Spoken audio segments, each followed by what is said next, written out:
And there we are. Welcome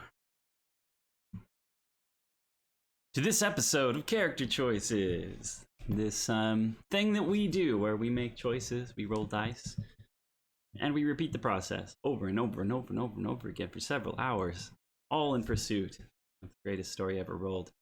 I'm excited to jump into this episode tonight. Hello to anyone that might end up watching with us or who is watching this after the fact. We hope that you feel at home with us as we do things we've never done before, as we teach ourselves ever more about D&D in particular this night, which is going to be interesting. It's going to be interesting, and we'll see how all of this goes.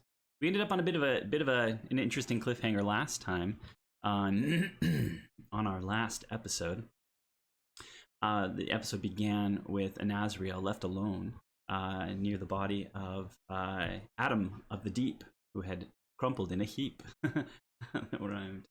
In any case, and I'll let you guys talk real quick to me about what you remember about last episode, and get us all cut up so that we're ready to rock and roll, and that your brains are kind of like, oh yeah, let's do this.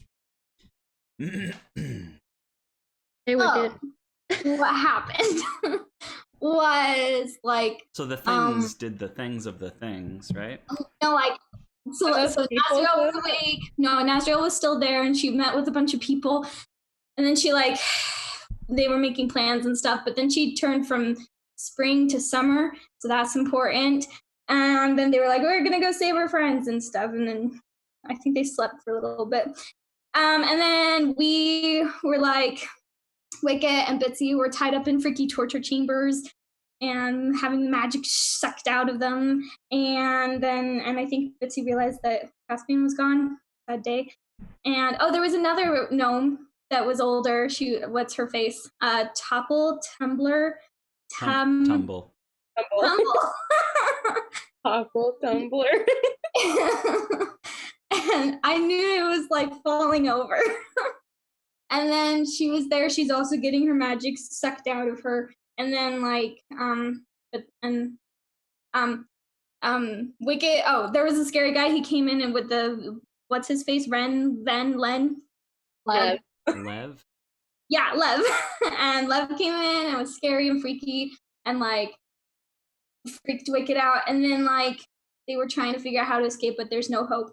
And then they went to Akerly and Pim, and they were trapped in cages, and they were like, what are we gonna do? And Pim had some sort of thing where they came and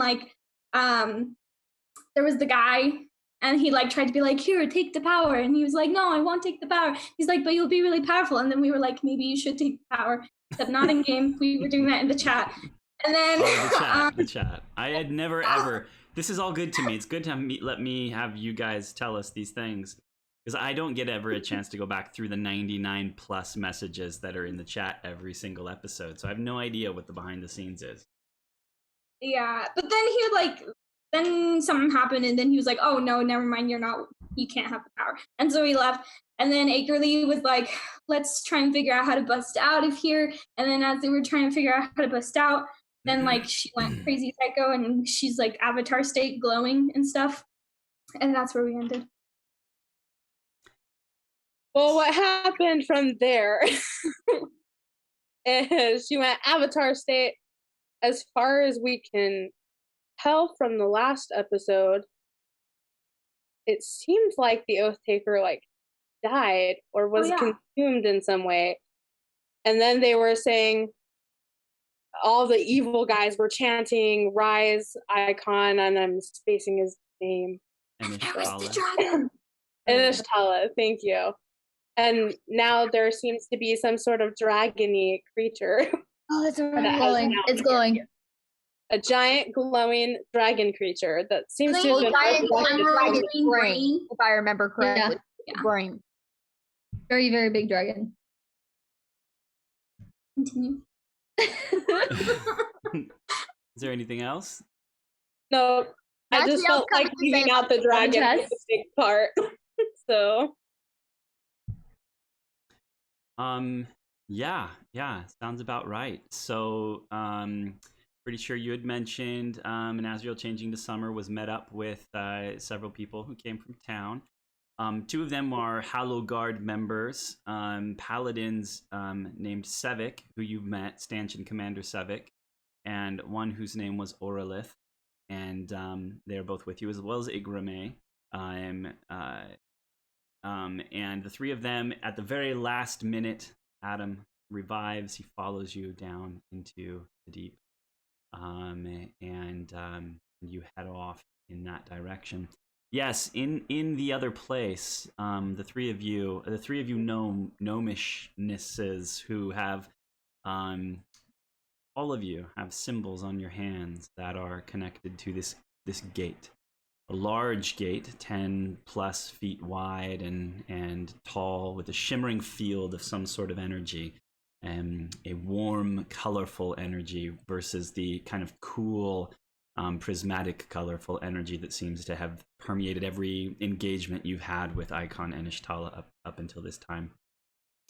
And you can see, you were able to see while you were there, while Utrek Tralev, the used to be Lev, who's with you up there, was talking to you about their plans. You saw them gathering siege equipment and other things, and preparing it at the gate as they apparently attempt to open the gate. They made it relatively clear that this is a gate that they are fairly certain leads to Endehlwyn, and they seem to have an interest in entering there. And then in the final moments, after Akerly finds cast off garb and jewelry left behind by Oathtaker Losint, she places the cerebrium, sort of a diadem is all I can think of. It's a bit of a sort of a chain with a dangly sort of cerebrium octagon upon it. You hear his voice in your head. He speaks to you. He asks you to comply with what you're not quite sure, but in desperation you agree. He says that he is sorry, and then as you kind of step forward, you do see his form in the distance. It's a relatively large cavern that you're in here, on a table. You see a small, shamanistic-looking sort of kobold form with a glistening, kind of emerald-colored dagger fall upon the Oathtaker. And in that moment, ribbons of energy, of encoded magic, come spilling out of him and into the large crystalline brain that sits at the top of this very Jurassic Parky kind of sprawled skeleton of a dragon, whose bones all seem to be made of pure emerald crystal, except for its brain, which is intact but seems to be made of some other sort of very prismatically colored crystal, and is flickering rapidly with just energy. There's like this scene in Iron Man 3, I want to say, where like the bad guy who shows up, who used to be like nerdy and like but now he's like super awesome because he like took this like super soldier stuff. He like throws up this like digital version of a brain and starts playing with it. It looks very much like that, except it's concrete. It's hard crystal. You'll have to look it up for visual reference. But in any case, that is there. The brain pulls this stuff in, lights up, and you can see flickering into existence around the skeleton of the dragon and the brain of the dragon, an almost spectral image, three-dimensional body of an actual dragon, which kind of comes into appearance around the skeleton, and it begins to kind of pull itself up out of the ground and roar to the approval of the many kobolds who are below it. And at the same moment, Akerly, ribbons of light kind of explode out from where this diadem is touching the little bit of cerebrium is touching your forehead, and wrap you in this light, and you levitate into the air. And I think that's in essence where we cliff hung ourselves, right? At that moment. And so the story goes. as Wicket and Bitsy lie on their backs, hearing more than seeing what's going on, although you can see just enough to see a form rise up in your sort of peripheral vision from where you are on the table. You hear the screams of the kobolds, the Talaru. You hear the kind of scream of Utrek Tralev, the semi-serpentine sorcerer who is nearby you. And Pim, you watch as Akerly levitates and then explodes with ribbons of encoded magic on the ground nearby before you. And then the camera pans back out through a tunnel and down said tunnel in the direction of an Eladrin elf in a new and interesting form. Red hair falling down over her shoulders, hand on the hilt of a sword as she leads the way through a tunnel. Behind her comes, oh, and I totally forgot, I said Igrame, I said the two paladins. Poland also, stab and grab, is actually leading out in front of you and is moving through the darkness with a keen eye. I think probably has a bit of a light, maybe a torch or something in front of her. Hold on one second. Right, yep. And she is leading the way with her keen eyes, her hands, workmanlike hands, and every so often stopping to just scan the ground and the walls and so on in the cavern before you, and saying to you, you kind of hear her muttering to herself, yeah, from what I understand, those Talaru are pretty crafty, pretty sneaky. So stay back just a little bit. Sneaky, crafty, and she just kind of is mumbling to herself as she's kind of eyeing the floor, and so on and so forth around her.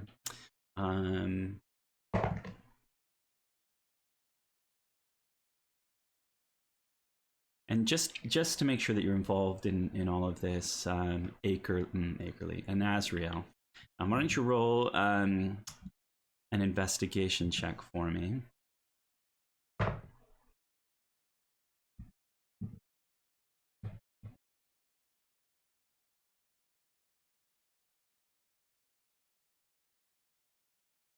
I have a 16. Okay. And roll me another investigation check.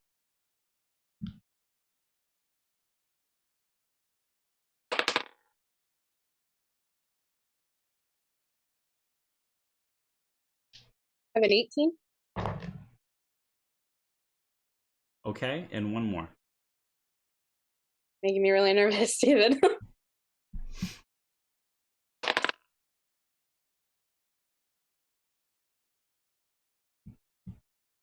I think I wouldn't have to check my character sheet every time, but I do. I have a 14. Yes, I have a 14. Okay. On that one. Between you and Poland, stopping and looking every so often, you managed to spot at several places along the way, places where sort of loose gravel has been pulled across the floor of the cavern that you're traveling through to cover up pressure plates that almost certainly would have triggered traps. At one point, Poland is able to spot a thin, almost invisible wire at about the level of a person's neck. That almost certainly would have triggered a trap of some kind. Between the two of you guys' investigation checks, you managed to discover and sidestep several traps laid by the Talaru as you went through this tunnel in the direction of your friends, you believe. And the tunnel is, again, barely wide enough for two of you to go together, but that would be a crowd. So you're single file kind of working your way through with you kind of close on the shoulder of Poland as she moves in the darkness. And you move forward. the floor of the cavern is still kind of you can still see a bit of green mist just kind of lingering along the floor of the tunnel as you move forward, and there's just a hint of this sort of sulfurous kind of smell of kind of almost rot and decay as you travel through this tunnel that was made, you suspect, using the same tools that Wicked had discovered near the Talaru that you had defeated before. And yeah, you travel for a while, maybe an hour and a half, stopping and taking your time and being slow, until you begin to get a sense that you're drawing near to something. And the reason is because you begin to hear noises. Go ahead and roll a perception check for me, Nasriel.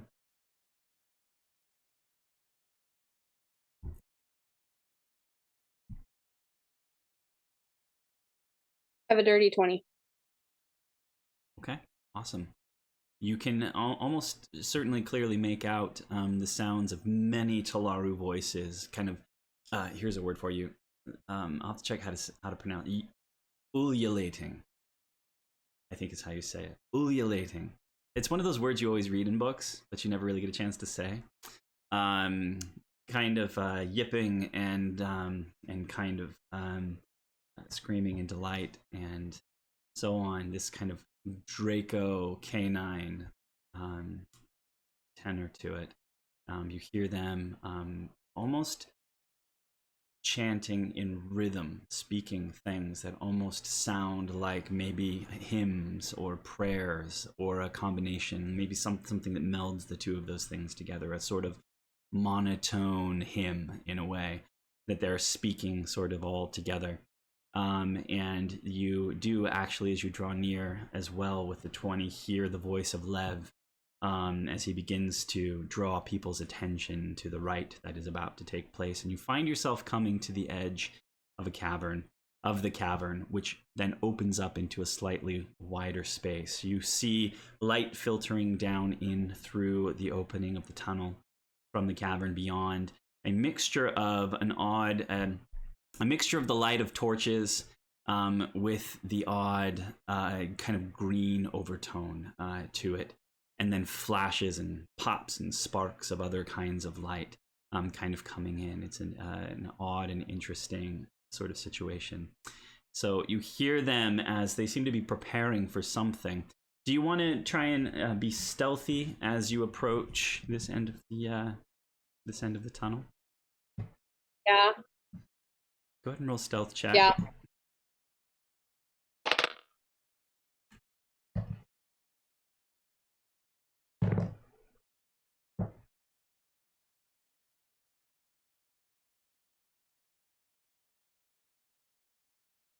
I'm blind. I literally went over it 3 times. I have an 18.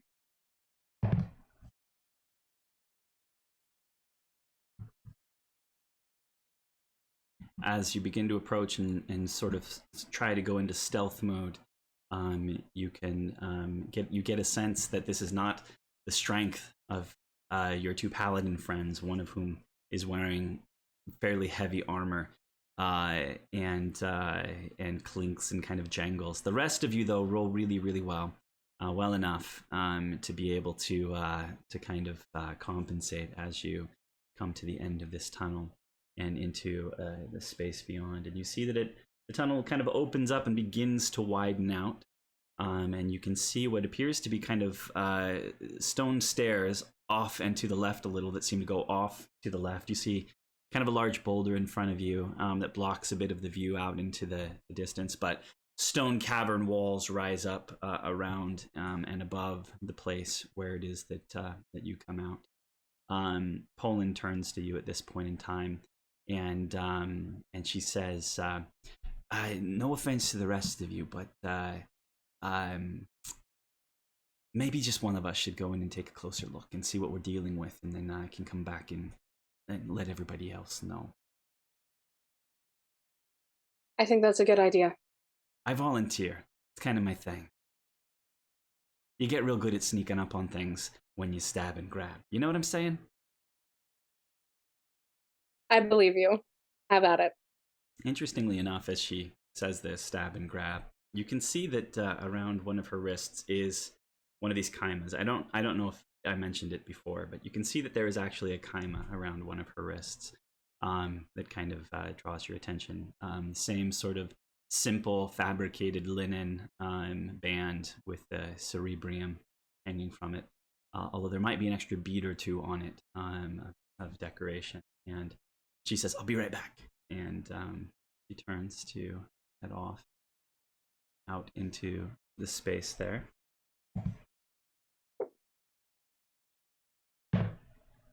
And rolls a natural 20. She gets advantage on stealth, but that 20 will do for a 31 stealth. Nice. As she heads off and away, and almost immediately she slips around the corner of a rock and just goes off your radar entirely, completely. Is there anything that you do kind of mentally or emotionally or even practically in Azrael? You sit and wait for a moment and sort of prepare yourself for whatever might lie ahead. Just give you a chance to kind of let me know if what she would be thinking, feeling, or maybe even doing in this moment, if anything. I think, let me double check something real fast. Okay.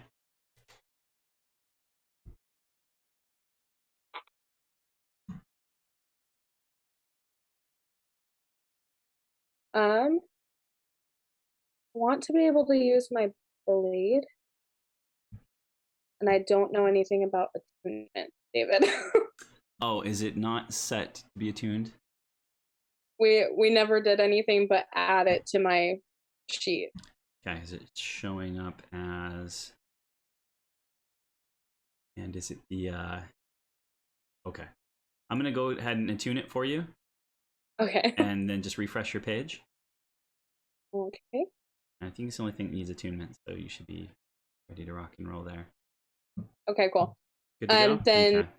then all I would be doing is prepping myself for a fight. Like I kind of have an idea of what I'm walking into, if not a whole picture. Okay. So I would probably ready my blades in essence. Okay. And just wait. You do. Blade. When you say blades, you have several on you. You've got your scimitar.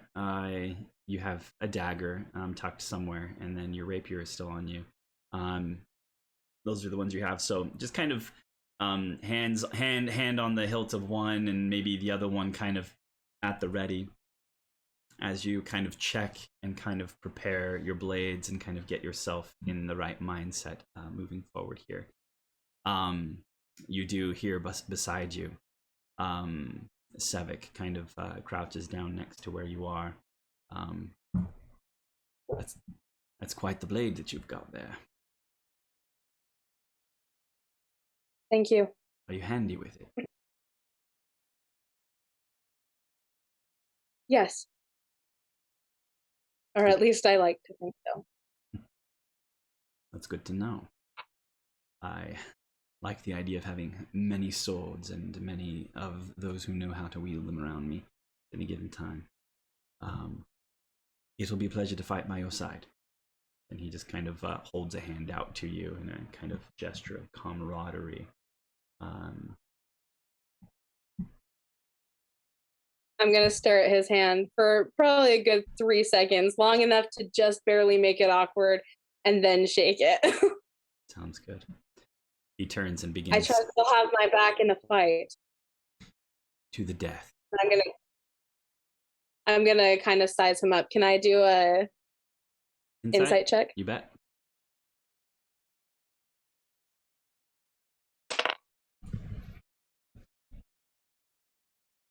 The fact that I am rolling one now means I will probably roll poorly in the fight. I have a 21. Okay.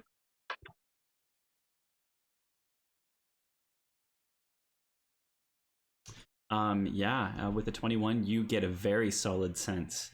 As he says this, he says it with solemnity. It feels like an oath to you. Coming from him. Something that would almost be uttered in a chapel or a temple as he says it to you. He seems to take it very, very seriously, and you get a solid sense of it from him. Orlith, next to him, also his kind of platinum hair kind of braided and pulled to the side, nods ahead as well. And he says. And they both go about sort of checking their gear as well as you and just making sure that it's all there. You actually see them then kneel and begin to kind of almost meditate in a way in preparation for whatever is about to come. We're going to cut away from there for just a moment. Wicket, back up on your table, your little torture table, the pit of despair. As you lay there,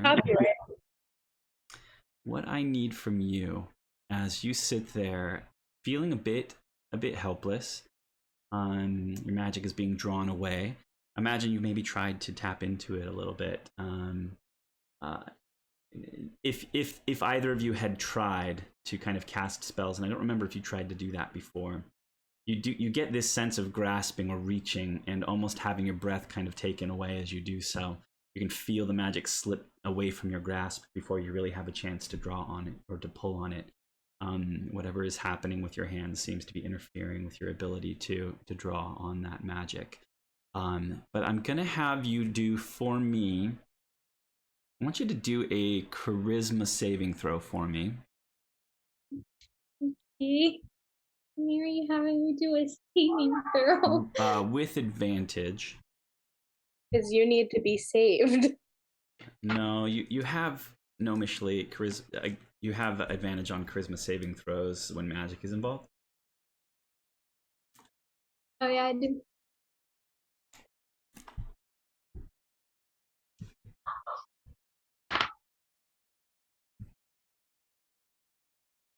$22.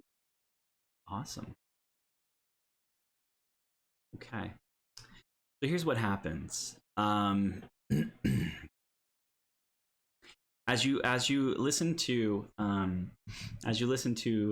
Utrek and the Talaru around you chanting and preparing, you feel them building to a fervor in the moments before you see a bright flash of light from both the dragon and from Akerly's cage up and beyond the space before you. Your eyes kind of cast around, and you had begun to notice earlier you'd begun to notice the construction of the place. We had talked about it a little bit, about how it seemed like this odd combination of stuff that felt very familiar to you, very gnomish in construction, combined with sort of additions or overlays or places where maybe rock had crumbled and tumbled in front, and they had excavated it out using their own, the Talaru using their own techniques to kind of decay things out of the way, and this odd combination of things. And you're looking around at the construction here, kind of desperately glancing around, trying to think of anything to sort of do.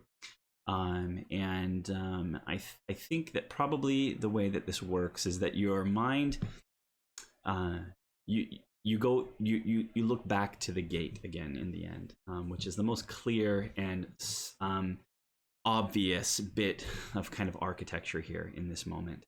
And you see the flickering bit of energy, and you can see the three symbols that are etched in the sort of crown, the arch of the top of the gate. And you see the tree, you see the river, and then your eye falls upon the S, the symbol of the Kuamel, the symbol on your hand. The symbol, in the wider world is usually one that is connected with sorcerers and sorcery, which again has been outlawed to the death in the wider world beyond Antrimar. And your mind settles on it. And as it does, your mind sinks into this symbol. It almost feels as if it follows the energy that's going out of your hand, and you can feel yourself be kind of drawn in and pulled into this symbol. And in a mental sort of way, you enter the stone of this gate, and you can feel yourself fill it in a way.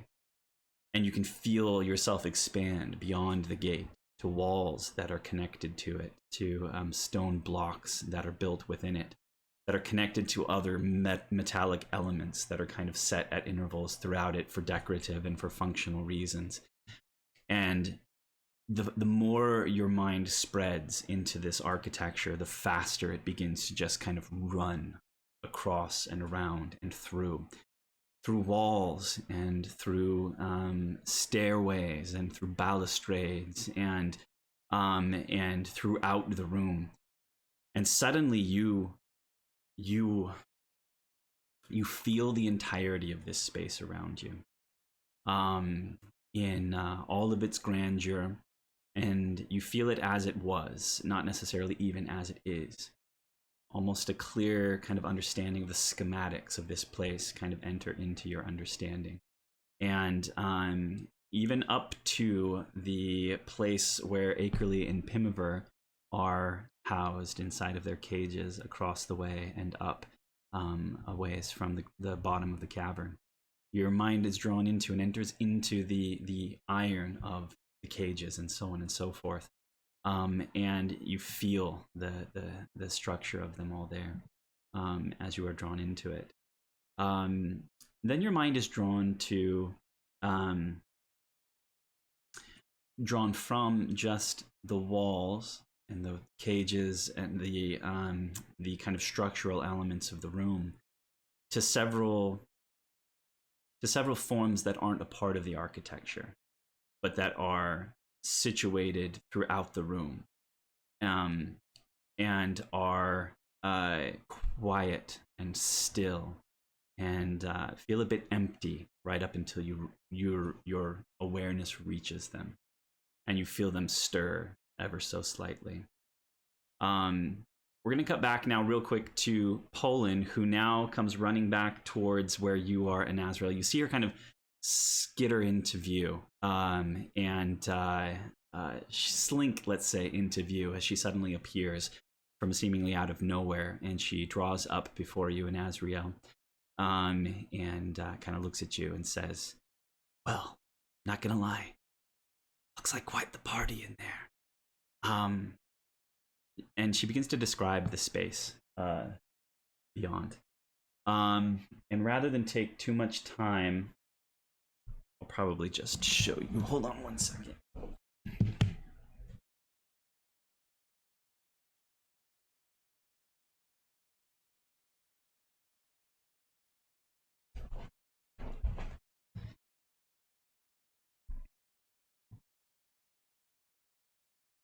Okay. Switch over here. Okay. Can you see that okay? It's a bit cleared out here, but what we have is we have you, an Azrael. We'll put you right here. This is the entrance that you have found yourself, the tunnel that is entering into this space. As Poland, and I'll just use this little Talaru guy for Poland for now, because I don't have a bunch of fancy miniatures, but comes up to you, and let's see, we'll put here.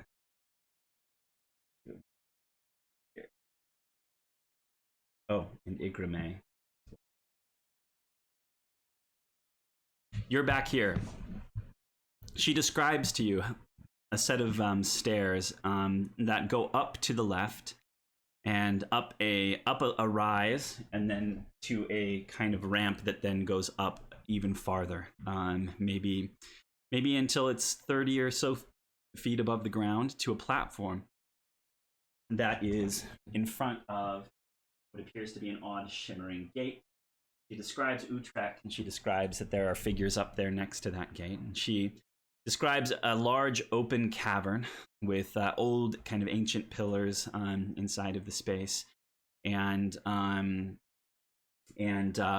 she describes a mass of at least a couple of dozen of these small Talaru creatures.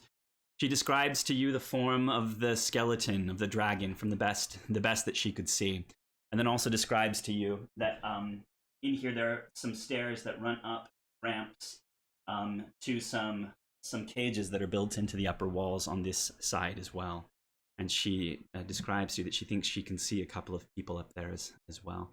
she says most of the cages seem empty, but there seems to be at least a couple of people up there on the right-hand side. It might be your friends, some of them anyways.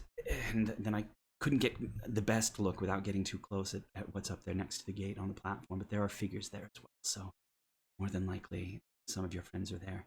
There's a chance that they're split up to a certain degree, but I'm not going to lie to you, that fella up top gives me the heebie-jeebies, and I don't know what to make of this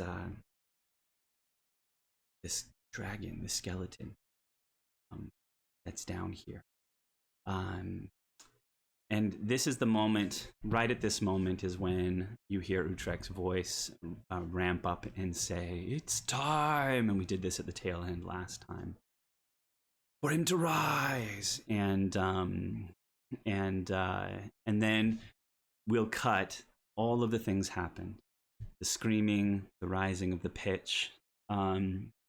As your mind kind of draws back a bit, Wicket, it kind of ends it kind of pauses in the cages where you sense Akerly and Pimiver nearby, and so on and so forth, and hangs there as Losent is slain, and as Akerly explodes with light. I want you to give me an intelligence check with advantage. Just a straight up intelligence check, Wicket, with advantage.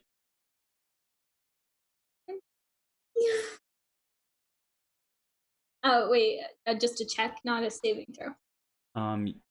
Yeah, go ahead and do what would actually make the most sense. You know what? Charisma is your modifier for your class, so we're gonna do it all through charisma. So yeah, go ahead and do a charisma roll for me. Just do what you did before. With advantage? Yes.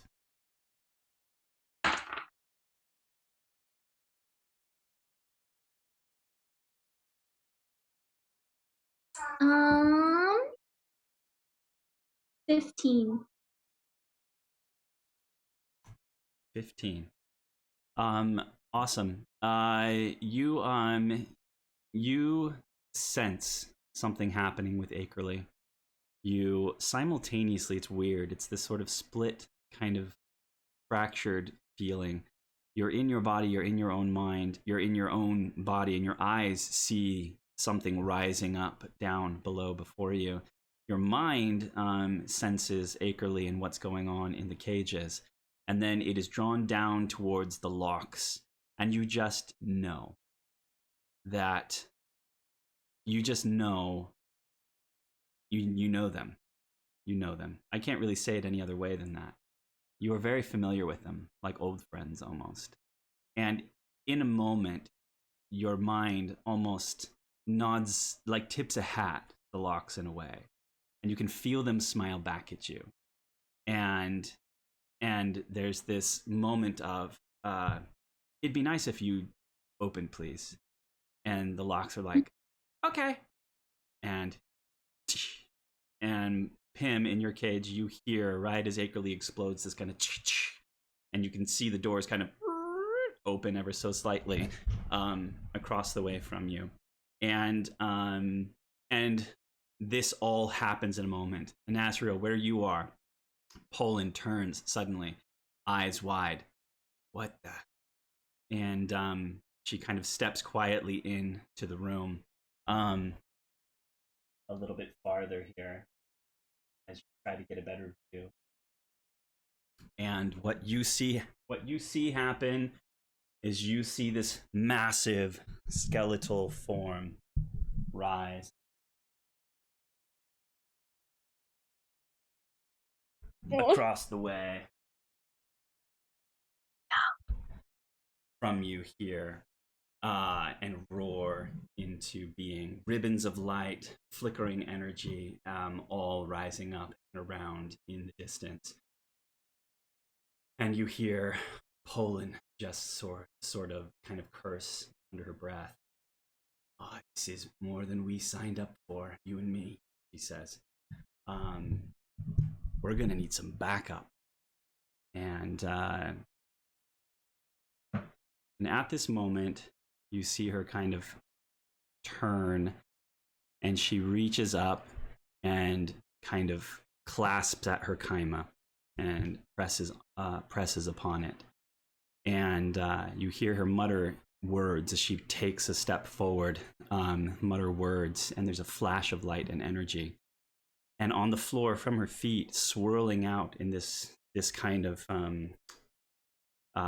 spiral-like design and widening out to a relatively large circle beneath her feet, you see energy. Lines of energy spool out and coalesce and then flare into being. Suddenly there's these pops of light kind of as several spectral images appear on the floor around her, and then suddenly coalesce into several forms. And I'm gonna have to go grab something. Hold on one second.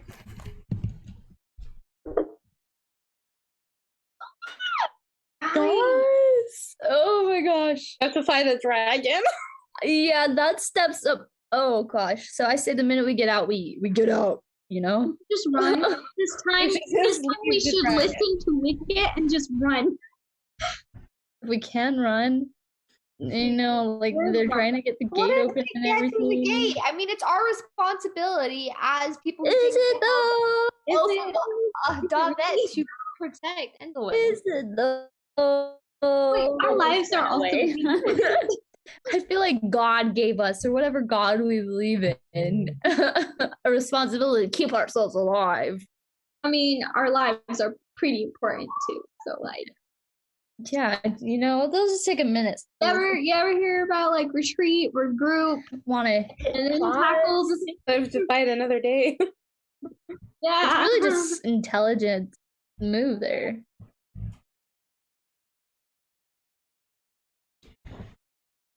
You see four forms appear. At first spectral in nature, and then solidifying until they become concrete. And then the circle under her feet flares out, and you see that there are four new individuals standing here. One of them is a woman. Looks to be. She's thin, she's sleek. She's wearing a very simple sort of dress, kind of cotton thing that is not meant to impress, but somehow she pulls it off in a way that does. She has long raven hair that is pulled into a very thick and elaborate braid around her shoulder. And you see that she's holding an extravagant looking instrument, a lute, in one hand.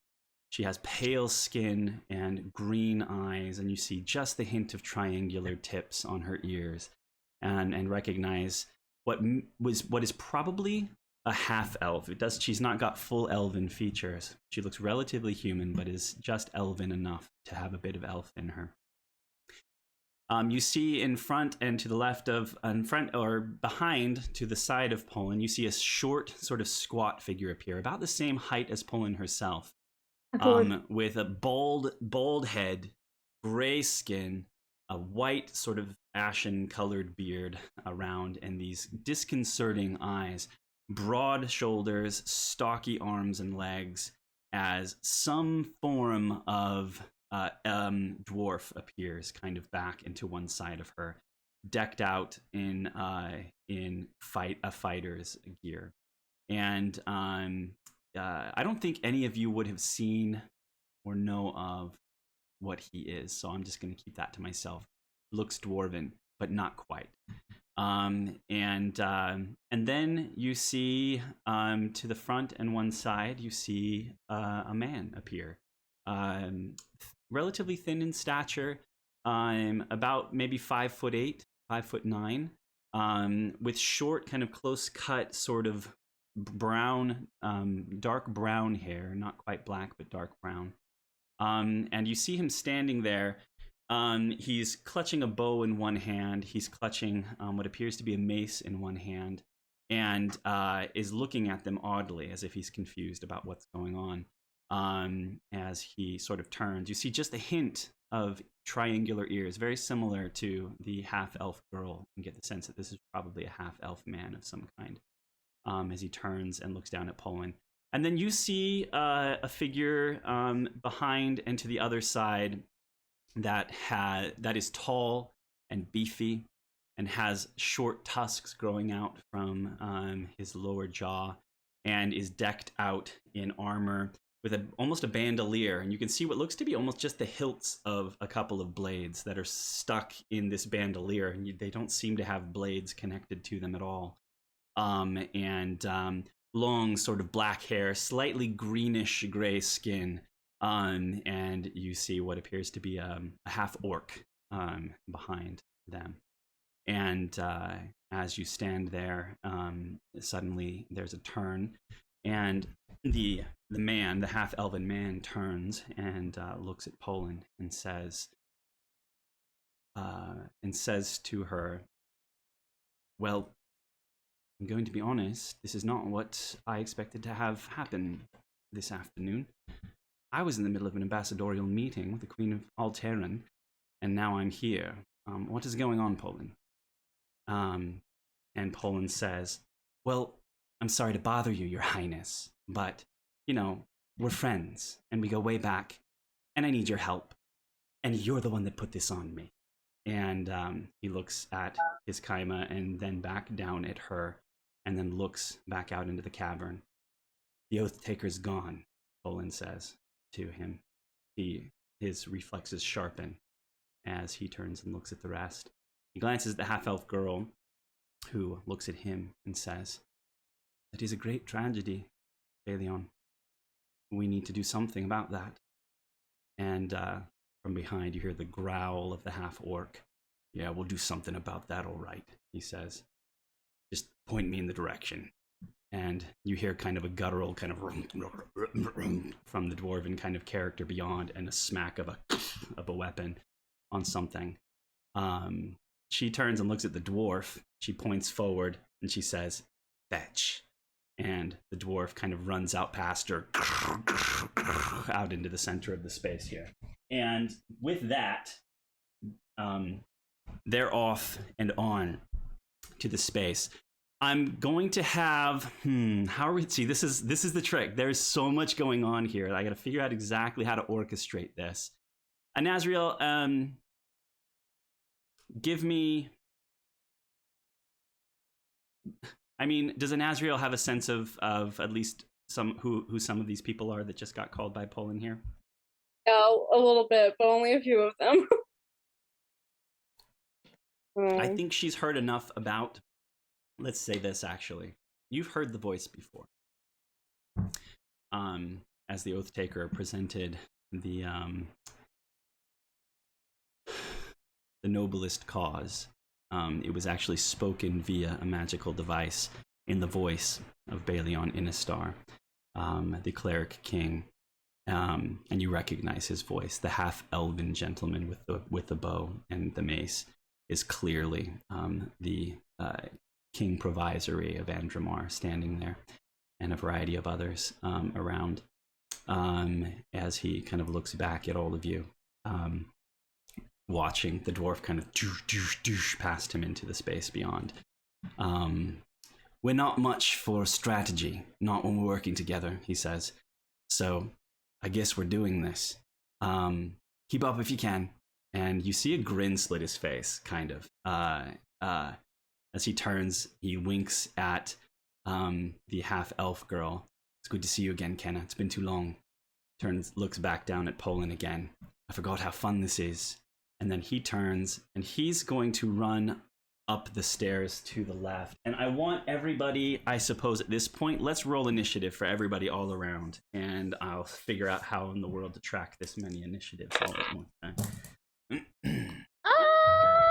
I'll ask you for them here in a minute. Just kind of keep them to yourself until I get them from you.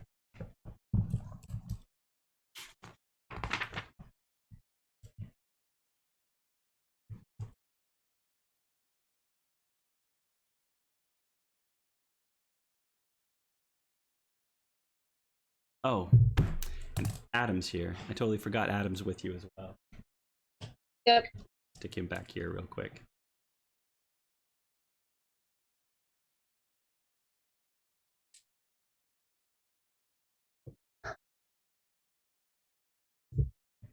Okay, let me roll some numbers here real quick.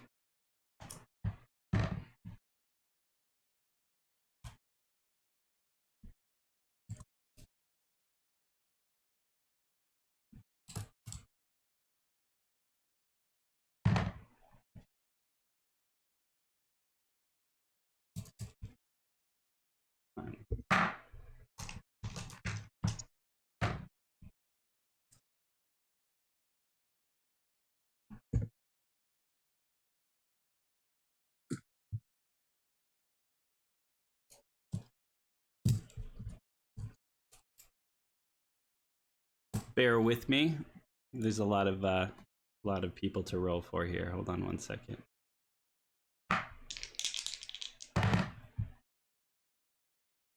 Wow. Good rolls for Lairdris. Is that someone who's fighting with us or against us? With you.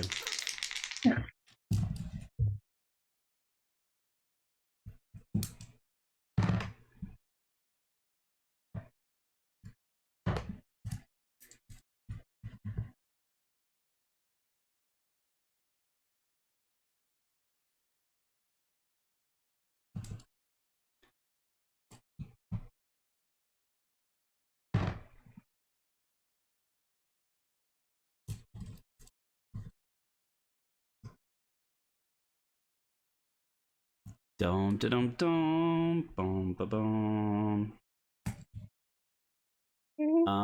Let's Guys, see. I'm I'm literally- gonna do. None of us have our weapons. No, that's what we're all freaking out about in the chat. Yeah. I have weapons. I think there.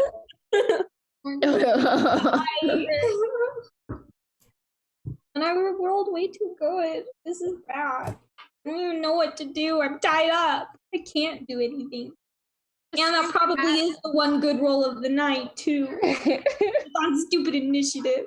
I always roll really well on initiative, and then poorly when I'm actually fighting someone. I always do average or below. I'm nothing special when it comes to rolling.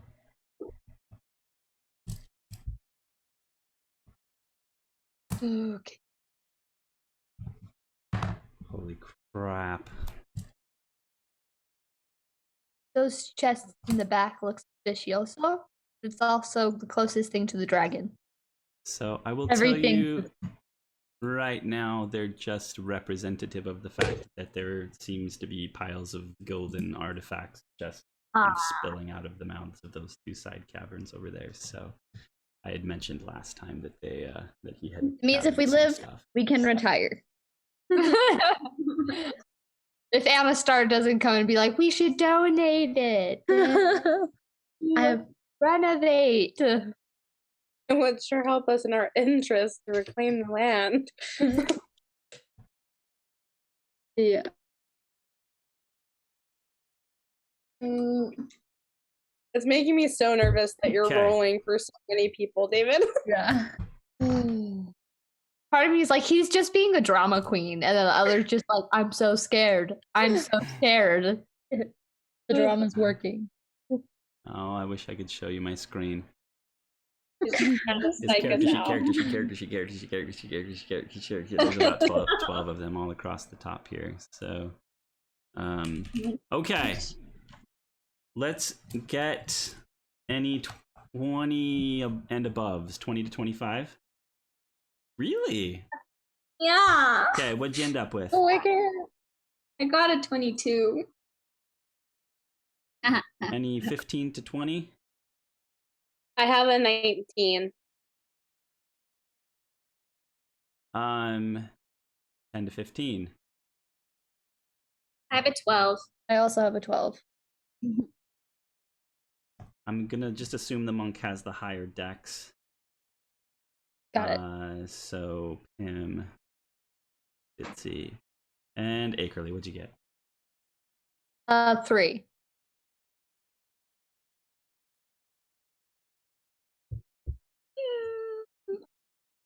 And Levin's with you. Woo! There's just too much happening. Forgot Levin was with you. Okay.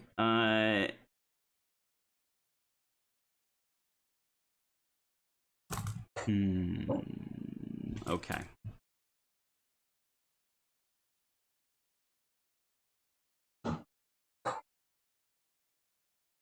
Just gonna transfer things around real quick.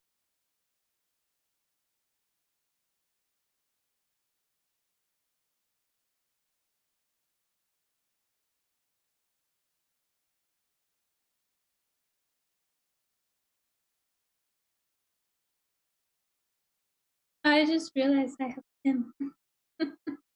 Oh, We have changed for the night. It's just me and you. We just switched. Mhm. Well, you have to Just randomly switch characters. I'll play Pim tonight. You'll play Wicked.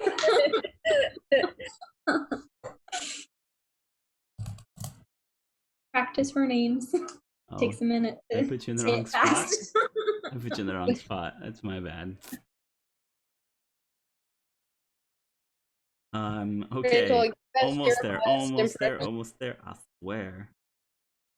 give us your best impression of Wicket's self-introduction. The problem is I don't even remember her name. And wing it. Wing it. Wait, Wicket, Carlin, Pretty. Timber. Alleyway, Humble duck. Humble Duck, Timbers. I just heard so many of the random things, and I don't know if anyone got it right or not. But I'm pretty confident I got it right.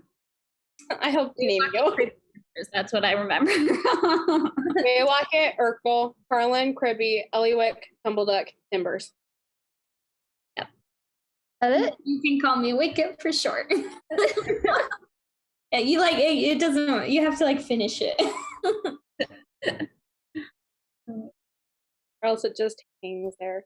Yeah, it's awkward. David. Yeah. The half orc, is this the half orc I know? No. Oh, do you? The one that I bumped into? I think you did bump into him as well. That's right. Yes, Bound? I totally forgot. You do. You. Oh my gosh, I recognize- know him. Okay, cool. Wow. Yeah, that's a deep dive The into your small girl. backstory. He did show up. Me and you both know people randomly here, Britt. Right?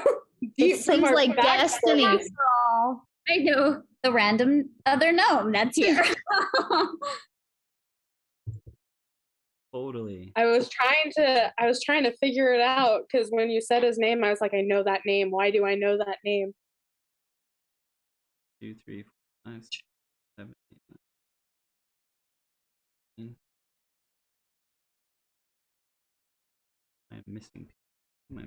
Oh, There's so many people, guys. oh yeah. I know. Bakerly way at the bottom. Are all those little marbles bad guys? I think they're all Talaru people. Oh gosh, we're gonna die. 12 hours. Remember when we had to take out 5 of them and we were like, oh no. Remember Yeah, there's a how whole army. Remember how we took out 2 of them Not plus good. 7 and we died? We actually like went to 0. I feel like die. And there was only 2 of them plus Lev. And for half the time I had one of them under control. We gonna die. No, positive thinking.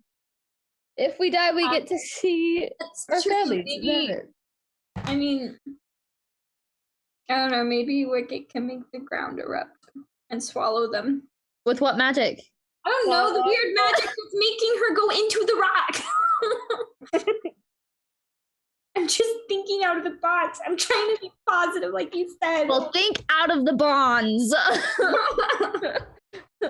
Yeah, you open their cages, but not your own. I don't think I can. It's not iron, I don't think. Or maybe it is, but it's on wood Oh, whose locks did you unlock? or rock. Their locks or your locks? Acre Mine and You open the cells. We're still strapped down. Yeah, what good was that? Well, at least you have people who can climb upstairs and come get you. We're all the way up here. I didn't go into ours. I didn't go into the table. I went into their stuff, and I just happened to know it. And I was like, "Open, please." Just happened to be friends with the Locke's distant relatives. Okay.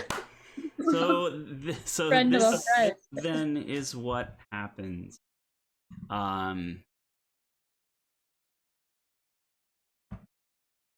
Now that I've got the initiative in order, hold on one second.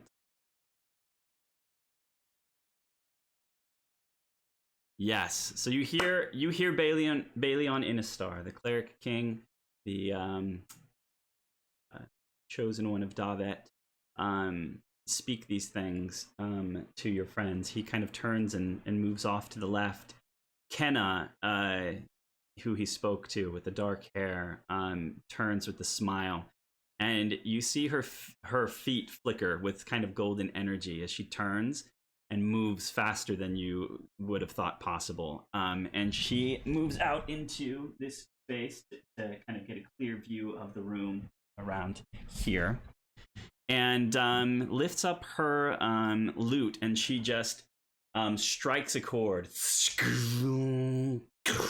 And there's this bright streak that flashes out from her lute in the direction of the Talaru and the dragon over here. And where is... Oh, there it is. And with that, she takes out 5 of them. 5 to 10? 10 to 15. Either works. Anything that fits within that circle? 5 and above at least. He's doing the math. Do the math, baby, keep it cool.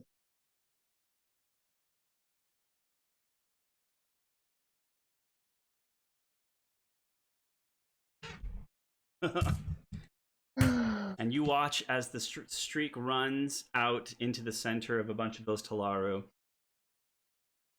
and then blossoms in a low roar of fire. An explosion, a ball of fire just appears there.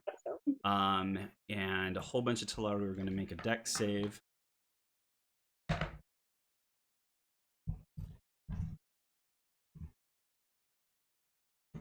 And I'm treating a lot of these Talaru as sort of a group together instead of having to roll 24 different initiatives for them. So let's see. They rolled a 17 on the dice. I'm just checking something real quick.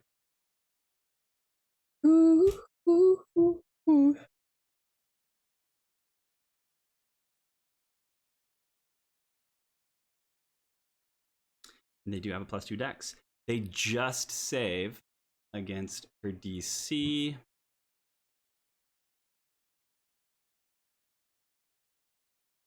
So they take half damage.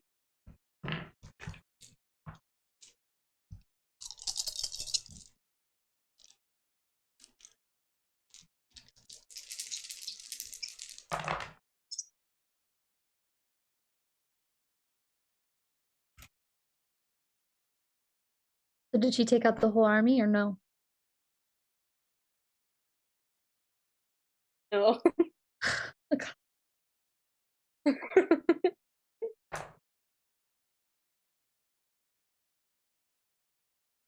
So I'm gonna do nose goes for the dragon.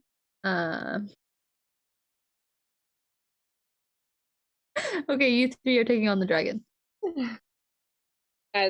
It's gonna take all of us to take on the dragon. Not according to nose goes. It's a law higher. It's the highest law.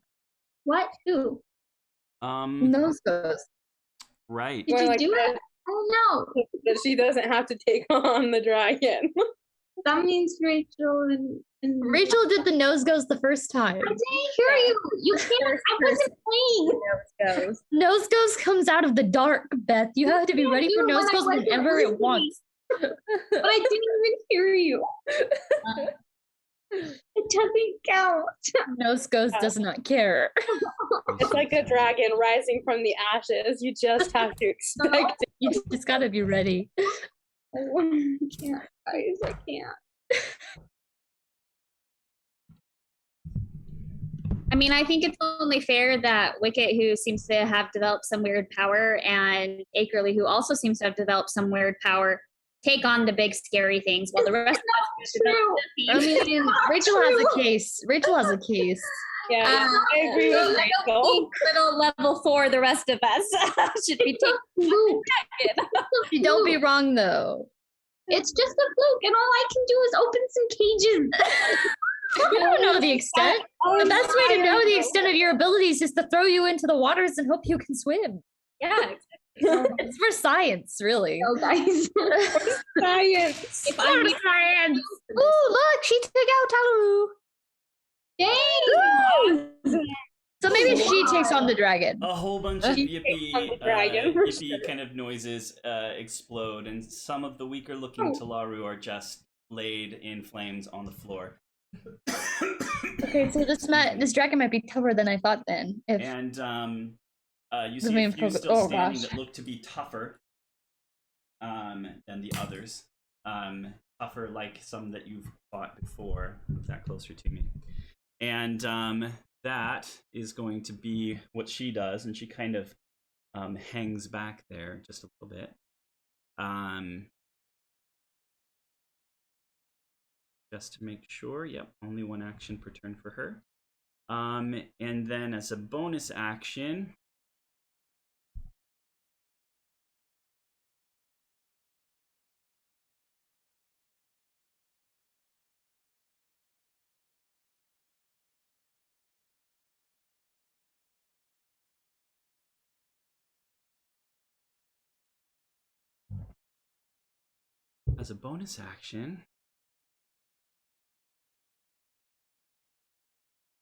he's Sweet, going she's gonna do to just turn to you and Azrael, and you see her kind of lips move as a little kind of short and sweet little bit of song is cast in your direction, and she inspires you. You have a D12 that you can use to add to an ability check, attack roll, or saving throw. So just to make sure that you know that you Okay. have that behind you. And that is going to now bring us around to your turn, Wicket. And as you suddenly hear this kind of sound, you hear the screech of the dragon beyond, and you're still in this sort of kind of odd, sort of half state. As you sit here, laid strapped upon your back, where your mind is inside of the architecture and your body is strapped to the table, and this flame begins to kind of it shocks both of them in that moment. The sort of beings that you felt a moment before, you feel them begin to stir ever so slightly more, and you sink a little bit deeper down into what is happening there, and you are able to flesh out in your mind forms of these things that seem to lay quietly on the floor, or not on the floor. They're actually in the walls, and as your mind lights on them, you begin to feel them stir.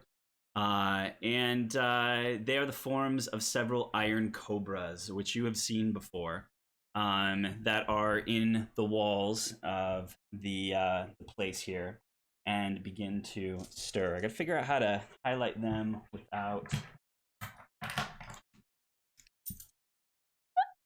You can feel one in the wall here. You see that? Uh-huh. Awesome. You feel one here, Mm-hmm. and you feel one, let's say here, back here, closer to where Nasriel is, as they begin to stir. responding to you. You can feel the sort of hisses and the clanks and the turns of them in your mind, and have suddenly a very new appreciation of them, because not only do you get a sense of them, you get a sense of their construction, of how they're built, of how they're engineered, that flows into you, and you're a bit awed by it. It's a marvel, really, as a work, as they kind of into their mode, and begin to ready themselves for you. And I think what I'm going to have happen is that if you want to use these creatures, you will be able to do so. Let's say we'll just keep it simple. They will go on your initiative with you, and to keep it simple, I'll just make the best choices I can with them for you. Is that okay? Yep. As they go, and so on your turn, they light up, and I think they're going to go ahead and kind of burrow out and slide down with a bit of a metallic slither onto the floor just outside of these burrows. And Azrael, very nearby to you, you see Lairdris kind of and jerk as one of these sort of iron cobras kind of peels out, kind of turns and looks up at him, ignores him, and begins to sort of slither in this direction, heading up the stairs. And they have so they just get up onto the stairs and kind of go past them. Lair just kind of turns and looks at you, and Azrael, hope they're on our side, he says, to you. And that's going to happen on your turn, and I think probably at about this time, your mind kind of comes pulling back and into you, your body. You feel out of breath almost as your mind kind of returns to its place near you, with a bit of thing. But the closeness that you feel to the space around you is unique. It's interesting. Perhaps you hear the echo of Adam's voice in your head calling you the Deep Watcher, and maybe start to appreciate a little bit, maybe some hint of what maybe that means here. Okay, so to move along, let's go to next, which is going to be Lairdris. He's going to actually stop really quickly, just kind of whisper to Poland. She's going to whisper back to him, dragon, and he's gonna be like, oh, okay, and he's going to hustle off in this direction. Let me get his speed is awesome. He's going to get to about here, and he actually passes the dwarf as he runs forward towards the form of the dragon.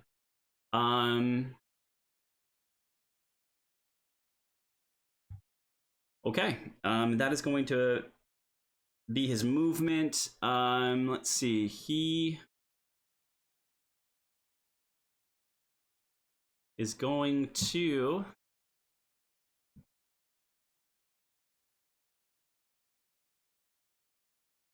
just use his action to move in a dash, make more speed.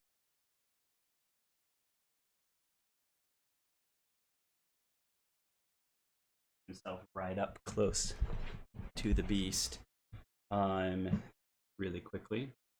And let's see. That is going to bring us now around to the two paladins that are with you, and Azrael, who are going to sort of follow the lead. They're going to have, okay, so Poland gave them the lay of the land, and I think what they're going to do is head. They're going to follow Endehlywn up the stairs. Actually, one of them is going to follow Endehlywn and is out in this direction, and we'll just say that out there in that direction. For now, holding on to whatever they can do. I guess they'll dash, so...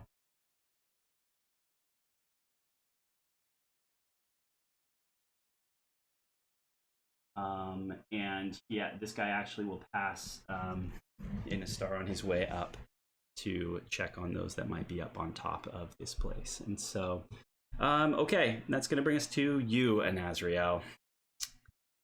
You have been told... How far is the column closest? What's that? Sorry, go ahead. Just reminding you that Poland was able to kind of fill you in that a couple of your friends are probably up in a cage on the right. Some of your other friends might be up the path to the left. Dragon in front. Talaru beyond.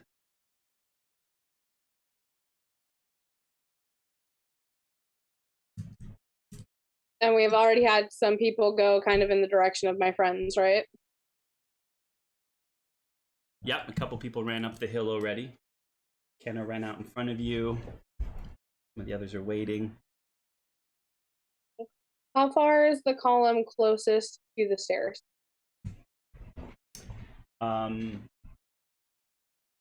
The column closest to these stairs or this one here? The stairs closest to me that are actually like on the board. So this column? Yeah. So from where you are, about 60 feet.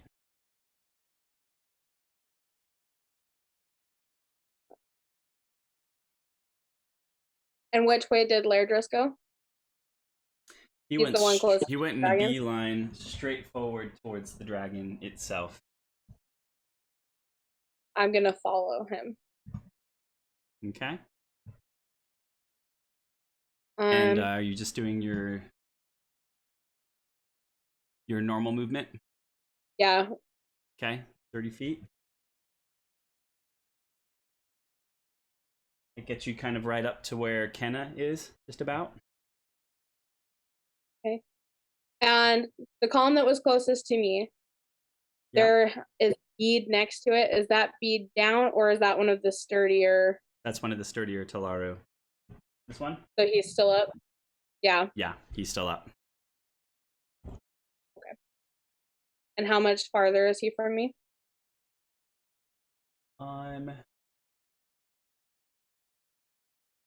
About 40 feet, I would say. Guess if you moved at an angle in this direction. Yeah, it's probably still 35-ish to 40 feet away. Okay. And if I'm following Laird, I can't not speak today. If I'm following Lairdris and I use my action to dash, where would I end up? Kind of If just you went in a line straight shot. behind. If I was straight shot following him, where would I be? You would end up right up here next to one of the paladins. Right here in the center. A bit hard to see, I know. Let me see here if I can.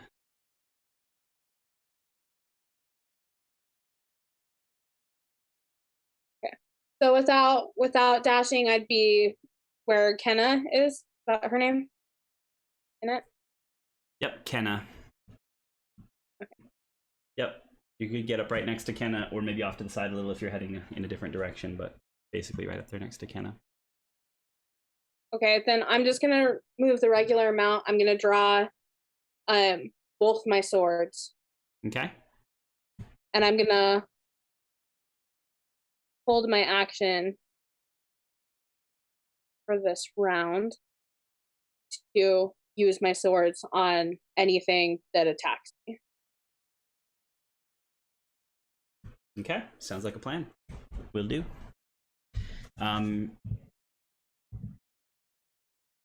Okay, that is going to bring us around to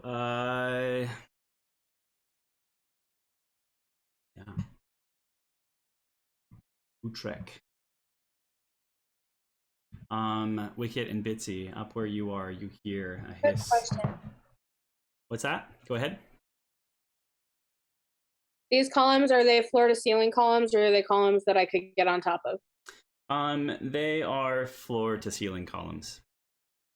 Okay. So they're large, think kind of Khazad Doom, large columns that rise up from the floor to the ceiling, which is probably Right, kind of holding the cavern up. right. They kind of meld into the ceiling above and the floor below. 70, 80 feet up, probably. This cavern, large for gnomes, not massive for everybody else, but still pretty high up there. The hulking form of the dragon, which is kind of filling a decent amount of that space. There's like maybe 15, 20 feet more above where the dragon is, limiting its ability to sort of fly and things at this point. But in any case, okay, Utrek is going to hiss, scream as the fireball goes off, and turn to look, kind of leer down at you, Wicket and Bitsy.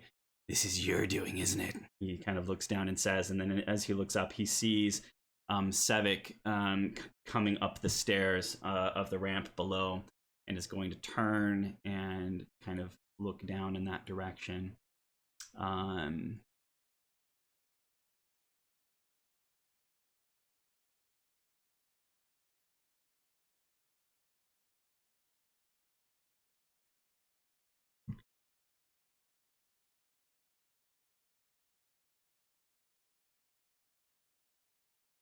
he is going to move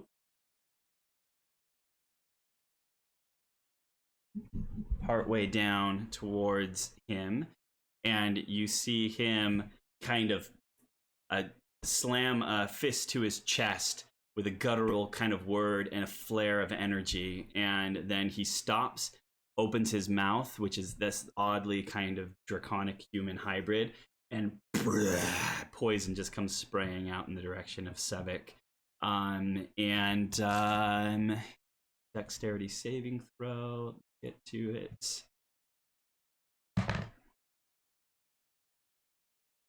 4 and 16 is not enough.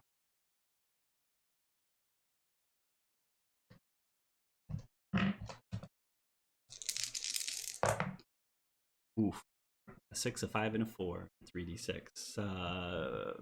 10, 15 points of poison spew onto and begin to coat the armor of Sevik, who takes 15 points of poison damage and kind of stumbles backwards, halting ever so slightly in his mad rush up the stairs. And I think that is going to do it for our friend Utrek. I was gonna say, yeah, that's going to do it for him at this point. Go ahead. I was gonna say before we had moved on from my turn, can I use my bonus action to speak a word of power and set my sword on fire? Yeah, you can. Yeah, and from where you are, Pim and Akerly up top, you see as these people, several strangers run into the room. And Akerly, you at this point in time are still avataring in the moment, so don't really notice much. So Pim, you see these people run into the room, one of whom is an Azrael as she runs in, looking ready for action. She doesn't look like you remember her looking. I'm going to say enough of the facial features are the same. It's a Nazriel's face. It's maybe a bit hard to be sure, the same way it is when a good friend of yours gets like a crazy haircut or like totally changes their hair in a way. It can change things that make it hard to recognize them.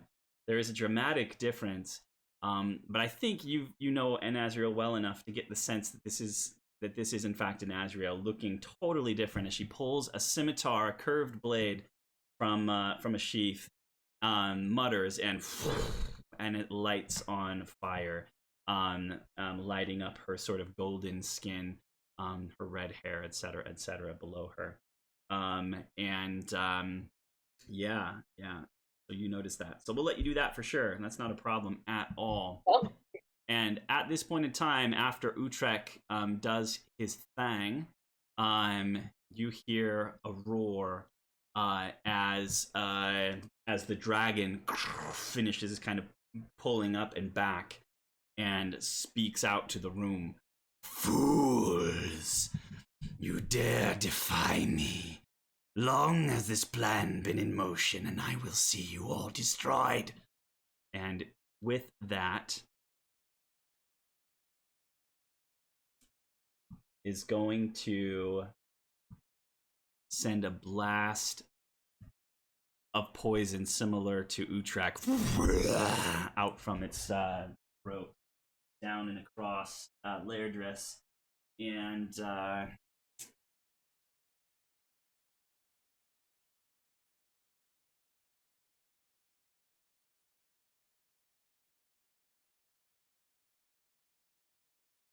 is going to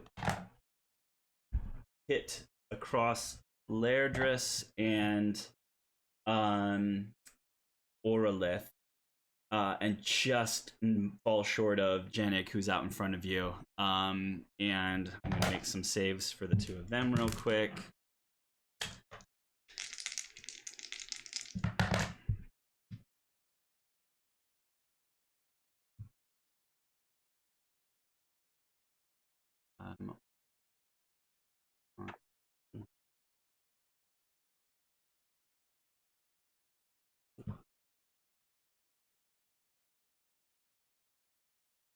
Awesome.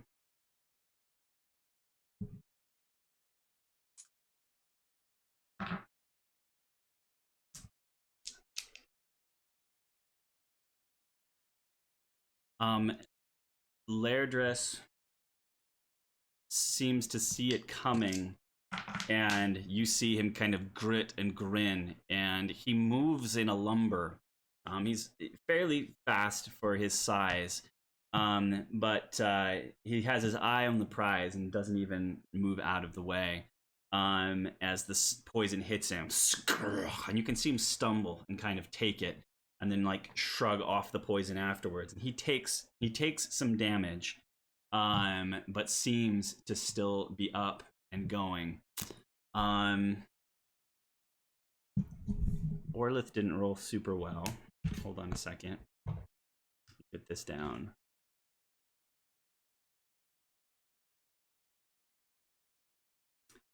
Orlith did not roll super well. And you watch as the poison slams into him with an oomph, and he goes down as he takes a massive hit of poison damage. That is going to do it.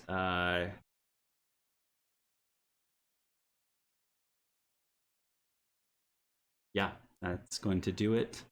For the dragon for the time being, who is just going to hunker down and remain in place where it is for the moment, kind of shrugging and shaking and surveying what's going on around it. And that's going to bring us around to Poland, who is going to look out at things and is going to dart out again.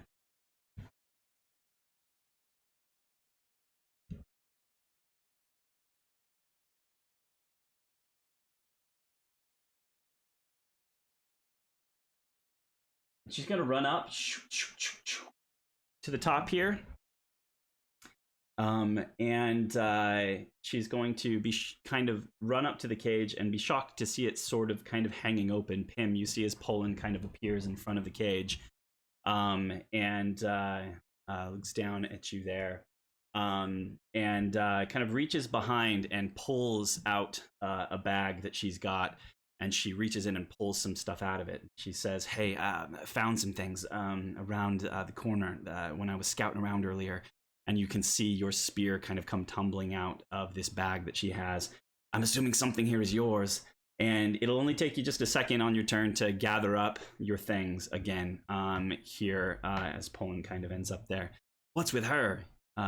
she says as she kind of looks up at Akerly, who is still kind of hovering in midair for just the time being here. She's gonna be okay. I hope so. Hope she's on our side. She says, and she used her dash to get there, so that is going to.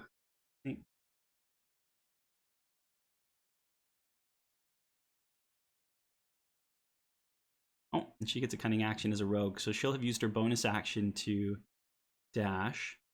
No, she's going to do it all with her action, and then she is going to kind of hunker down behind some stones, and she's going to use her bonus action to hide.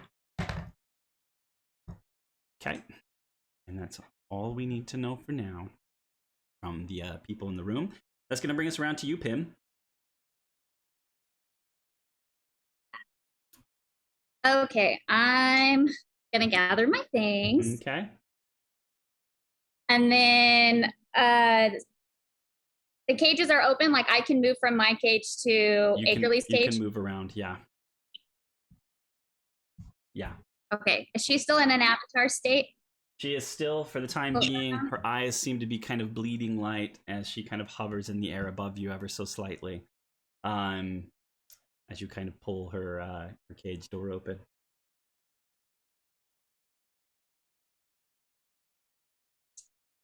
To do. I feel like should I just leave her there?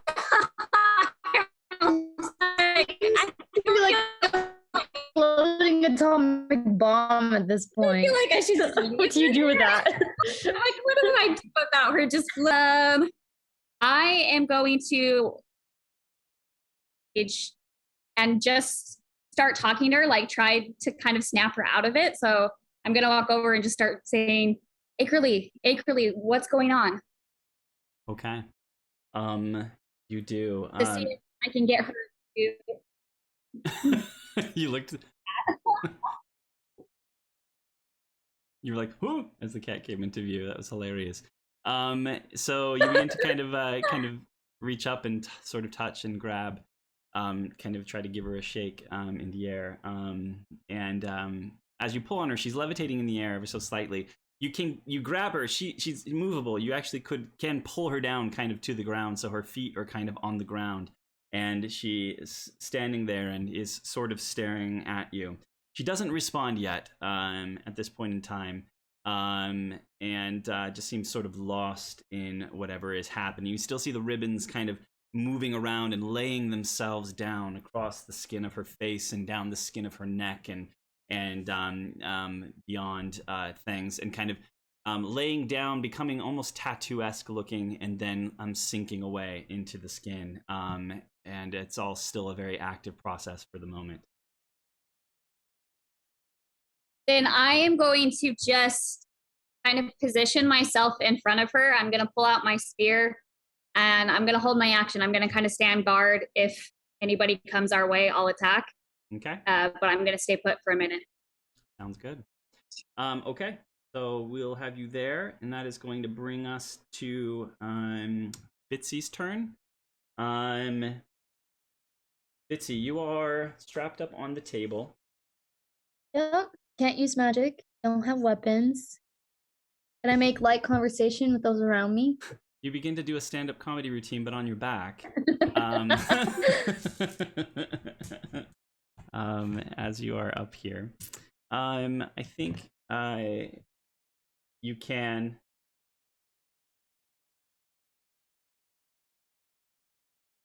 certainly talk. Is there anything in particular you'd like to try that you can think of at this moment? I technically haven't tried any magic yet Uh-huh. because I just assumed I wouldn't be able to. Okay. Because I wouldn't be able to, right? Or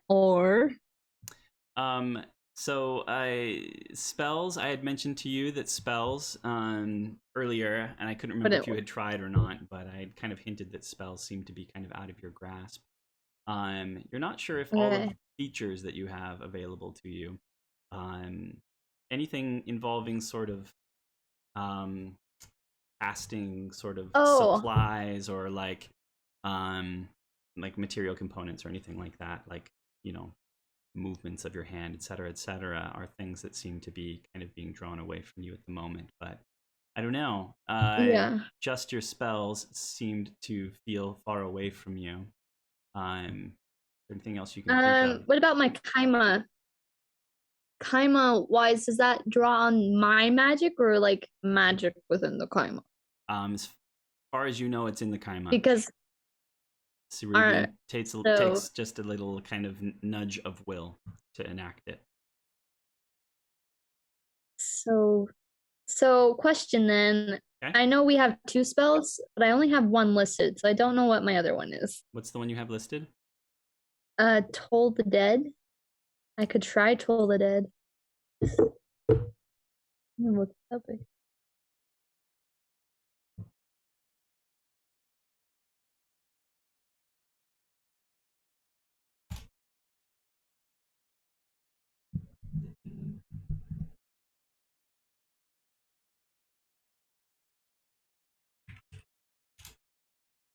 I need to help this guy so he can come save us.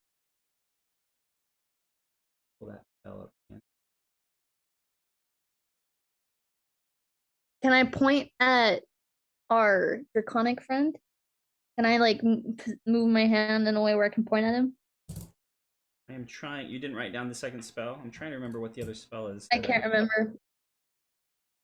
Okay. I didn't write it down. It's probably in the notebook somewhere, but it's not in the app, which I started taking notes in. Much too late.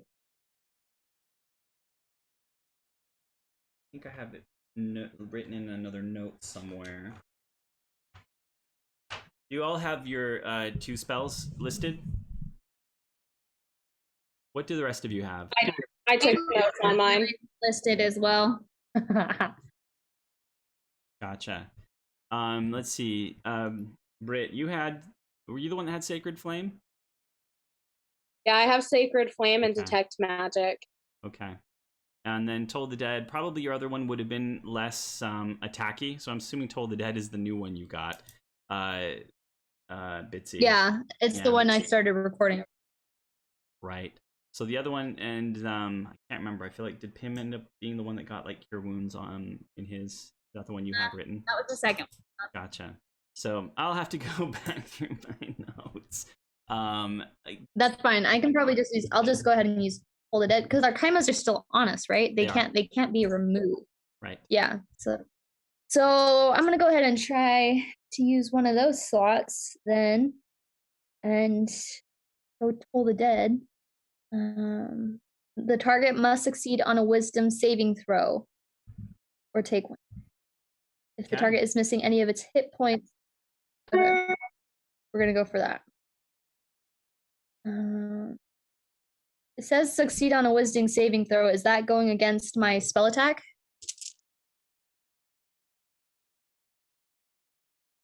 I'm gonna do a Wisdom save, right?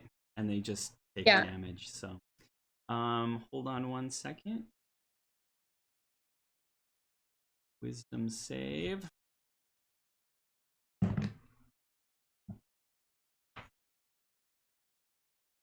What is your spell save DC? 13. He gets a 12. Ugh, sick. Yeah. Okay, so is he missing hit points or no? Not at this point. No. Okay, so we're gonna do a 1d8 then.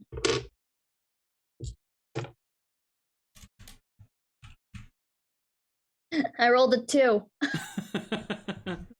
As a kind of clanging bell fills the air, and he turns, and kind of you see him kind of hiss, and a bit of kind of a sizzle up from him as he takes a bit of necrotic damage.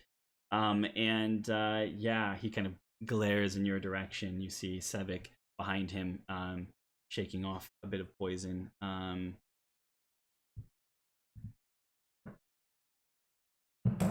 Sorry. As he kind of turns and looks in your direction. So that is an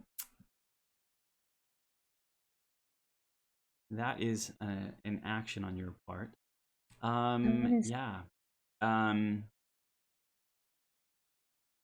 at this point in time, you kind of see him turn to you.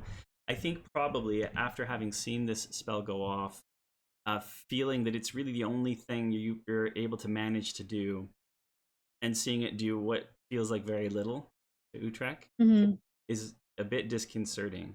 On top of kind of the recent realization that more than likely your best friend didn't survive the last fight, and all of this seems to just be kind of getting at you here. As you kind of cast your eyes around in desperation for something, anything that can happen that you can do, we'll say this.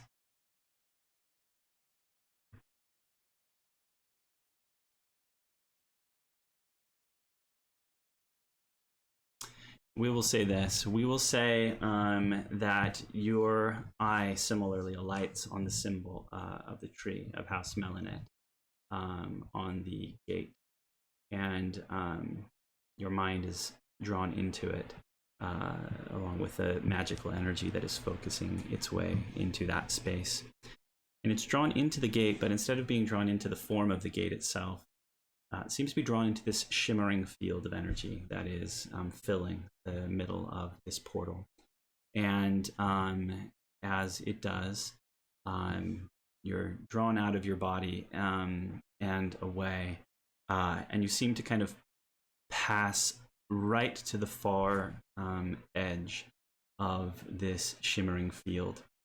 And you look out and beyond, and you see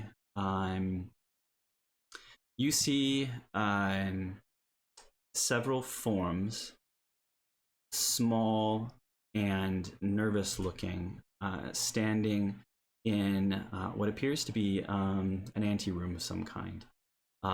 It is well constructed and crafted of cut and fitted stone in a space that has high walls and a high ceiling. You can see beyond it. You see daylight beyond it, kind of coming in behind them. It looks to be almost like the sort of annex gate of a city wall, the wall of a castle or a fortress or something like that. And as you look down, you see the forms of clearly what are several gnomish figures standing and looking up at this sort of shimmering field. And they are dressed in a variety of sort of very kind of foresty looking colors, greens and golds and a variety of things as they stand there on this other side. You can see tabards very similar to the Hallow Guard, which is the first time you've probably seen a tabard in your life, down across. And you can see a symbol on there that is not familiar to you. The largest of the symbols is the symbol of what appears to be a hand kind of laid out horizontally in this direction. And then below that, you can see the other three symbols that you saw etched on the gate, kind of subservient to this hand that seems to be holding itself above and over the top of these other symbols. And they seem to be sort of looking up at the gate as it sort of flickers. You can see one of them in particular that's kind of right in the front is a gnome that looks to be a bit taller, a bit stockier than the rest. A male gnome with long sort of golden hair across nut brown skin, and kind of peering at the gate, and you can hear him kind of look up and say, I think I see a change, some kind of a flicker or a ripple of some kind. I think something's happening. And he kind of glares up at it. What do you do? Hello. You see his eyes kind of widen. It's talking to me. It's talking to me. She. No, not an it. A she. We need help. We need. Where are you? You see his eyes kind of squint as he looks up at it again. Well, who's asking? My name's Bitsy. Bitsy. Yeah. Where are you? Well, I'm in a large chamber. There is a dragon that is now up and moving, but it wasn't moving before. I am with some of my friends. Oh, Wicket, who happens to be another gnome, is also with me, and we looks like are in the midst of pure chaos. Bitsy. Wicket. Another gnome. You're a gnome? Yes. I should have started with that. That seems to be important information in this scenario. We seem to be rather crucial to schemes to be happening afoot at this moment in time. And you're on the other side of the gate? Depending what other side, are you on the other side of the gate? Because from your perspective, then yes, I am on the other side of the gate. This is impossible. I don't know how you could be talking to me. Nothing's come through, not even a voice, for hundreds of years, more than hundreds of years, 1,000 years. Who are you that you can do this? I am Bitsy from House Melanet. Is that correct? You actually say, is that correct? Yeah, actually I do. As you say the name Melanet, you can feel an echoing kind of in your voice as you say that word. And suddenly you feel a shiver run through this field of energy that you're kind of floating in. You see his eyes widen as he looks up, and he says, "What? I can see you. You are a gnome." Sweet. Yeah, and I'm a gnome strapped to a table. House Melanet? Yep, according to my very trusty, super trusty sources. Then it's true, he says. There is a Melanet left. What? Renzi said that there would be. Yeah, I know Renzi. We talked briefly for a moment. Hold on. And you see him kind of turn and run out of frame for just a moment and come back. Please be quick. Be quick. Come back quickly. Come back just a moment later, dragging another figure behind him. It's an older kind of gentleman, gnome, and gets kind of dragged in, and you see a shocking similarity to you see familiar sort of familial features in his face that immediately put you in mind of Renzi Hinterhain. And as he kind of comes around the corner and kind of looks up at you, what's this? I'm being told there's a Melanet at the gate. Yes, I am a Melanet, and I am at the gate. Well, might I see the mark? I'm gonna try and like turn my hand over while it's strapped down. Can you see this? You actually, I don't know if you're getting this. You actually, as you move your hand, it comes up just fine. You realize whatever form you're in right now, it is not a physical form. It is not strapped to this table Look at that you're on. Whoa! Well, this is gonna be a lot more easier, and I'm just gonna dramatically throw my hand up in front of my. You see the eyes widen. It's true. It's a Melanet. Who would have thought that a Melanet would come in such a time of need? Of your need or my need? Our need. Oh, well, we are also in need.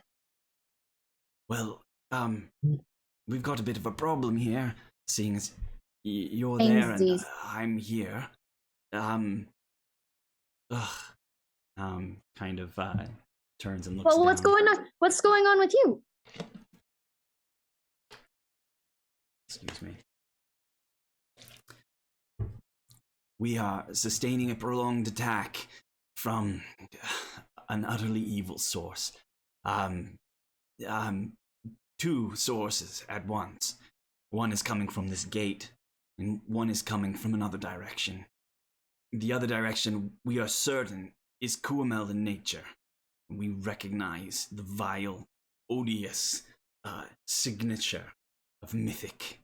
He's trying to break in simultaneously. Another attack has been happening at this gate.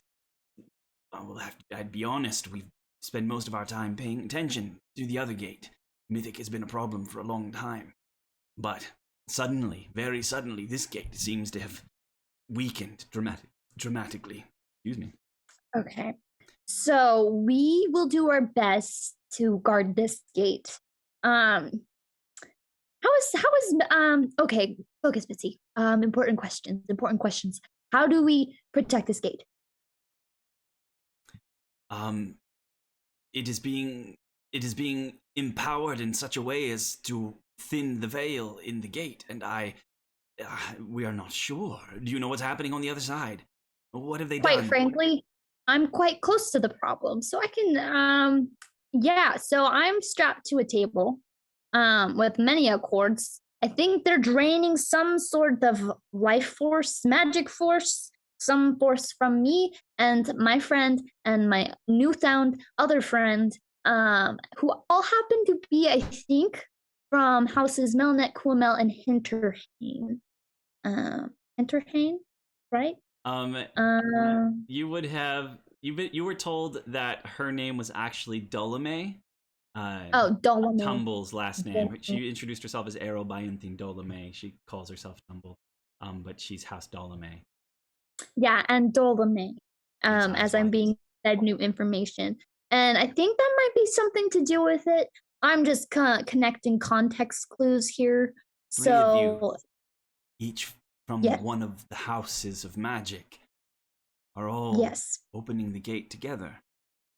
Correctamundo. Well, and I'm sorry, I didn't hear. Did you tell them that there's evil guys involved, or just the three of you? There's evil guys involved. That is a problem. Well, we can't have this happening. This has served a great purpose for us for a long time. This barrier that has kept us safe in here. Although we do have some problems, we don't really understand anymore how to do what we need to do.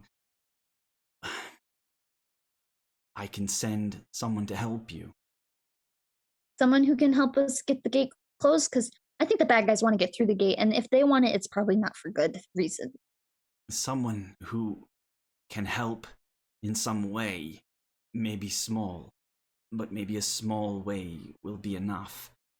But you know us gnomes always are the best ways. But you must make us a promise. Let's hear the promise first. I've made some friends who have increased my ability to think logically in these types of situations. Normally, I would be like, "Yeah, done deal, bro," but not right now. We will send through. I will send a gnome through to help you. Got it. Only one may pass. Only one may return. Okay. Okay. You must be the one who returns. Ooh. Oh, can I have a second to think upon this offer? This offer. I don't know how Give much me, time you have. Yeah, you made a fair point. The gate is being weakened more as we speak. We are in need of a melanet. And although I'm in we need never of believed someone who ourselves can cut a binding. We never believed ourselves to ever have the need to utter such a thing. Not for years. But it turns out that a melanet is what we need. But just a melanet. We are not ready for more than that. And certainly not ready to welcome any and everyone or other things. But there is a great need for you here. Bitsy's gonna look to her left or wherever Wicket is, and she's gonna look at Wicket, and then she's gonna look at the chaos that's happening all around her. And she's gonna solemnly look back through the gate. Send help. I will come back through when everything's safe here. Sounds good. He looks down and he says, "Very well. You know what this means." And he says that to the young, or the taller, kind of stouter gnome that's standing there, who nods. "I do. Thank you for your sacrifice." And Hinterhain reaches into his to a sort of inside pocket of the robe that he's wearing, and he pulls out what appears to be a small dagger with a stylized sort of hilt, and you can see on the blade of it a series of runes has been there. It's tarnished and aged and worn, looks to be very old, antique even. And he hands it to the young gnome. "Be quick, be swift, do what you must." "I will." And the young man turns and holds the dagger in front of him, and he walks into the field that you're in. Feel a bit of a prickle as you're drawn back out into yourself, and kind of to your body as you turn and as you look. And as you see the tip of this dagger kind of begin to break through the field, pushing ever so slightly. And that's where we're going to end your turn for the time being. All of that having happened in a shorter amount of time, with the way things are working with the sort of mini mythal that's around Endehlwyn. Not as much time is going to have passed out here on this side. But we're going to slide back into things and say that was the extent of your turn as you see this sort of beginning to happen here. And it's going to bring us back around to Baelion in a star.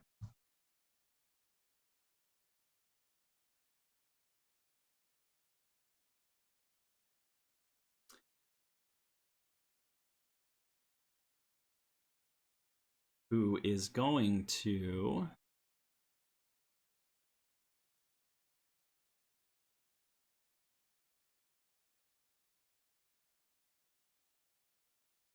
look at... He's going to arrive here at the top, look at Utrek, who had turned to look at you ever so slightly, and then turned to look back as Baelion rises up. And you see him as he reaches the top of the stairs, and he simply looks at the creature, Lev, what used to be Lev. And he speaks a word, and the word is laden with power. And he simply looks at him and he says the word, "Flee." And as he does so, that is nowhere near good enough. You watch as fear suddenly enters the form of Utrek. And I just lost his. There he is. As he is filled with this energy cast by this spell, as Baelion casts command, and he turns and he runs back in this direction.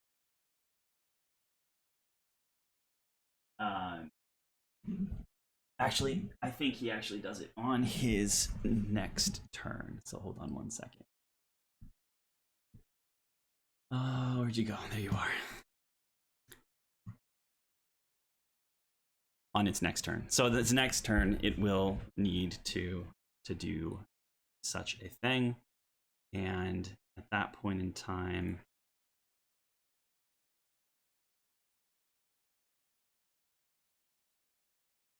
you see him sort of give another gesture and a wave. You don't know what he's doing, but he is casting Hunter's Mark.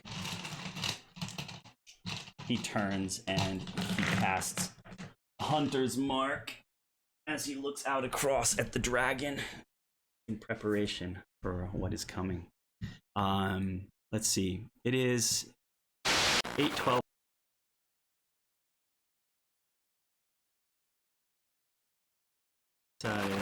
Just here recently the internet just dropped entirely. Disconnected. Okay, I'm gonna put us in pause mode. We only have an hour left, right, Beth, before you had to take off. Is that timing right for you? Yeah, like an hour and 15 minutes. Okay.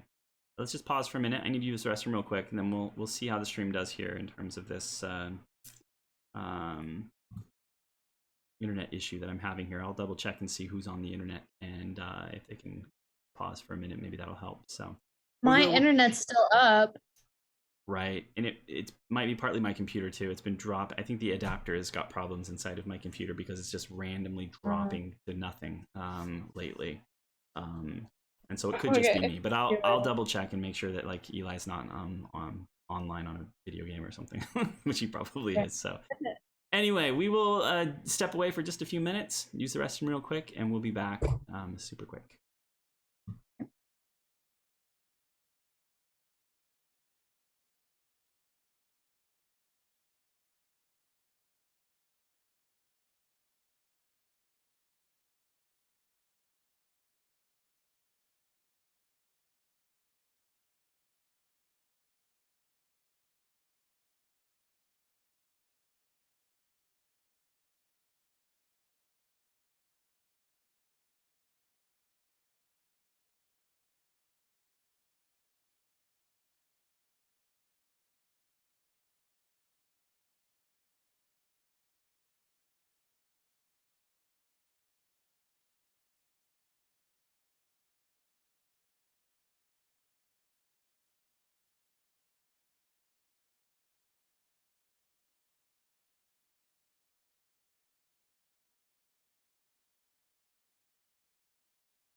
Okay. We are back into it. Hopefully, the internet will continue to cooperate with us. It's a bit laggy. We're getting quite a bit of dropped frames here. So we'll see how it goes. But we better dive in because we don't have a ton of time left.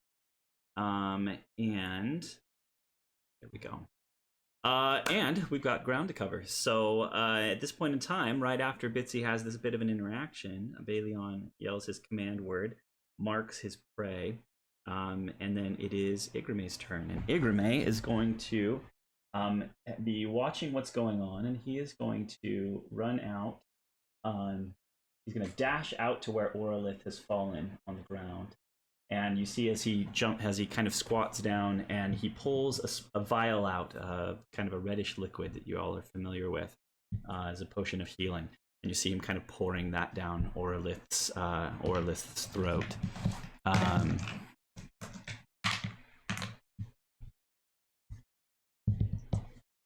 As Oralith sputters and coughs back into existence. And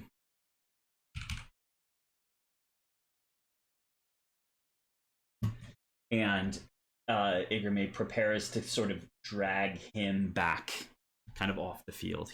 He's in a bad way, this Oralith character. And so that is going to do it for Igreme. And then it's Jenig's turn.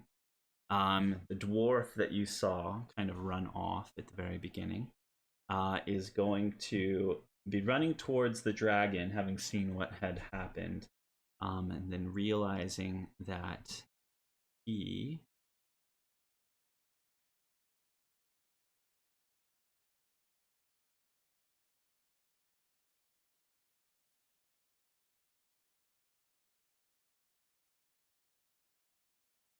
hold on one second. He is going to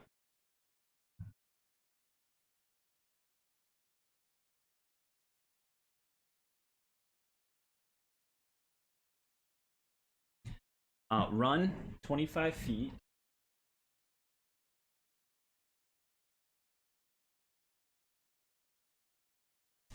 And by the way, I didn't even do this before.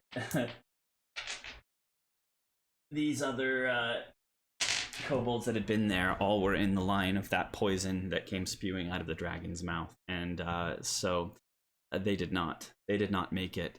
But you watch as Jenig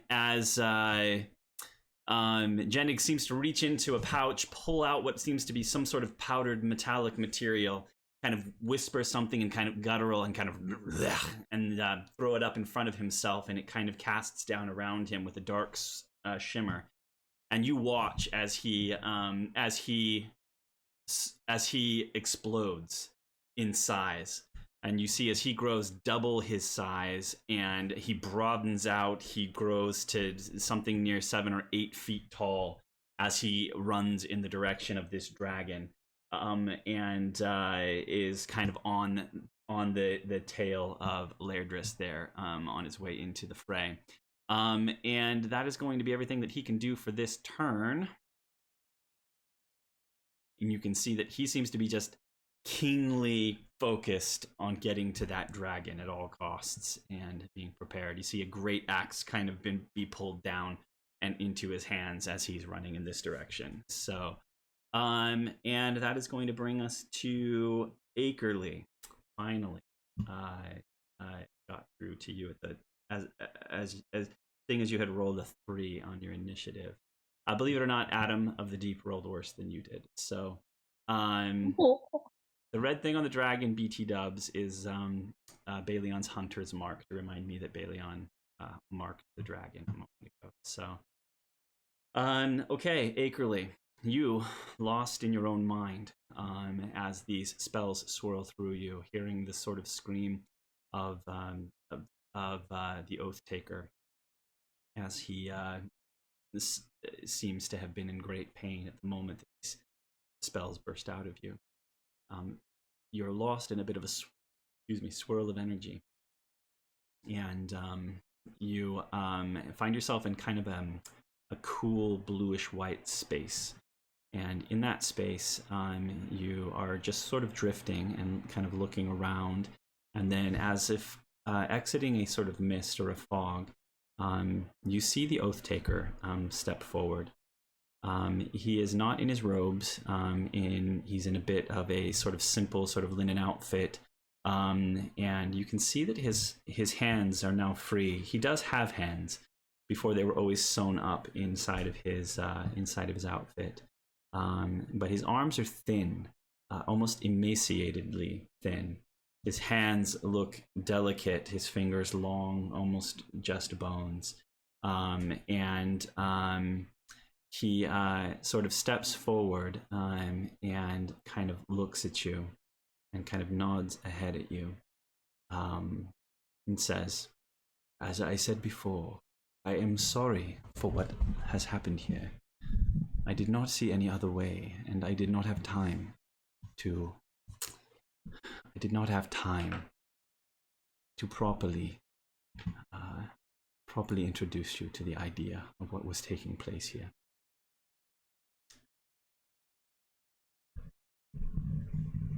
Where are we? What happened? Currently, we are in your mind. Powerful place to be indeed. In a way, you and I will share this space. At first, I will be with you. Soon I will not. But much of me will remain. You will remain yourself, but a few things will have changed. And in a way, I have allowed you or helped you to become a receptacle of power, some of my power. This is something that we at the Body Cerebral, we of the Second Mind, in Rionia, we have been dabbling in for some time. The ability to meld two individuals together in a way. We've never really tried it. It was more of a theory than anything, but one that we had thought through dramatically and for quite a long time. And I saw this as a way to help you, to empower you. You have now become coalescent with me. And although you remain you are the host in this relationship. Much of me has passed on to you. That will change you. And there is some danger there, and much we do not understand. And that will have to be worked out. But for the time being, you will have some power, and for a short time, more power even than you should have. And I hope that it will help you. When this is over,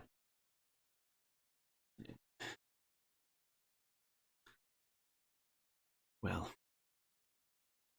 Levin can help you know what to do. He kind of looks down, he kind of touches his hands, looks back up. I have not seen my hands in a long time. I have not used them for much of my entire life. It is the way of our people. But you have a strong mind and strong hands. And I think that you will do much. For the next little while, you will find that your spells will do more than they should. And he begins to describe to you some things that he tells you will only last for a short amount of time. Mechanically speaking, what this is going to mean to you is that spells that do damage will do double damage of whatever you roll on dice. So anything that says D whatevers, whatever you roll on the dice will be double damage. If it then says plus something, it's just the normal plus something on top of that. Okay. Your spell save DC is going to go up by +3, making it harder for things to save against you. And you will be able to have 2 concentration spells running at one time. Normally, you can only have 1 concentration spell up at once, but you can have 2, and he kind of laughs. 1 for you and 1 for me, he says.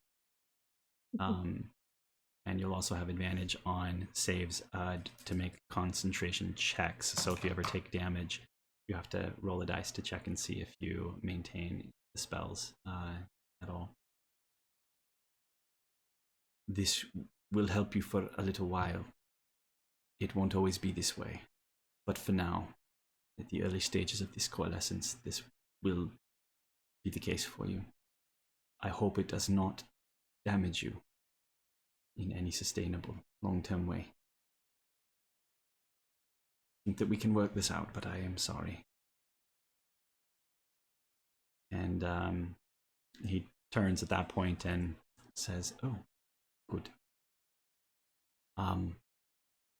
He will help you more.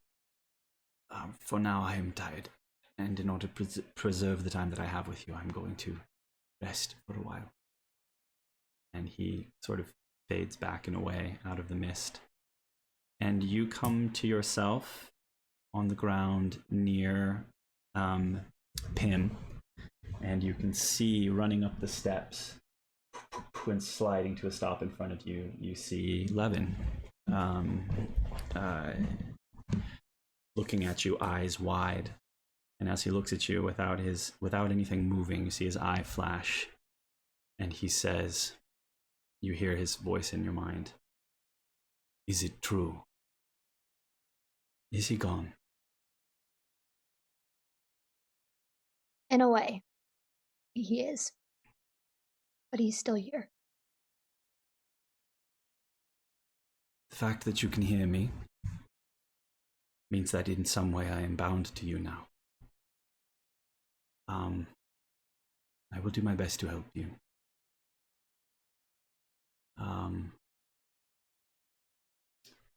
Use me as you wish. And he says that to you in your mind. And just so you know, mechanically, you will be able to pick and choose whether to cast spells yourself or to cast them through Levin. And you'll have this bit of a telepathic link and be able to tell him where you want him or need him. And if a spell comes from the person casting it, or is a spell that involves touch or something like that, you'll be able to cast it from wherever he is instead of from wherever you are, or vice versa. And he nods to you. And it is your turn. I know I just laid a lot on you, but what would you like to do? That changes things. Mm-hmm. If you'd like to take a moment, I can run through a couple other people, give you a second, and then come back to you, and then we'll slide back into the right order after that.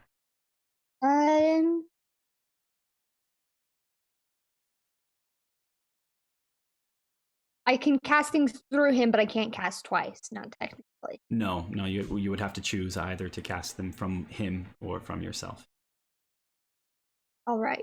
But you can tell him where you'd like him, and I'll let you be the one to sort of decide where you put him or move him on his turn. And if he doesn't do any spell casting, he'll be able to move double speed on his turn to wherever you need him to be, which would be 60 feet of movement.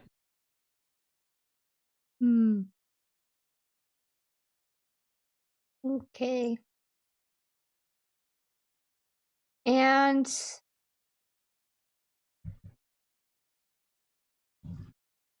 okay, I'm going to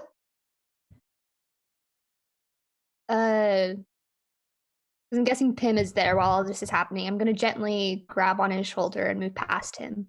Okay. And step out of the jail and then just take a look around. Do I see the gate, the portal thing from where I'm standing? You do. Yeah, it's kind of just across from you, about on a level with you. Across both your cage and it are about maybe 25-30 feet up from the main floor of the cavern.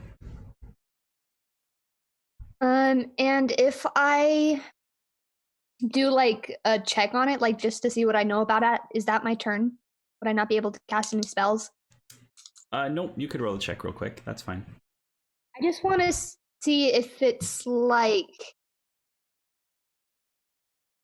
because this would change what I would do with it. is it a portal, or if it's like a portal connected to a place, like magically transfers you to somewhere else, or if you like walk through and it's just right there. So just into the nature of what kind of magic is affecting it. Okay. Roll an Arcana check for me.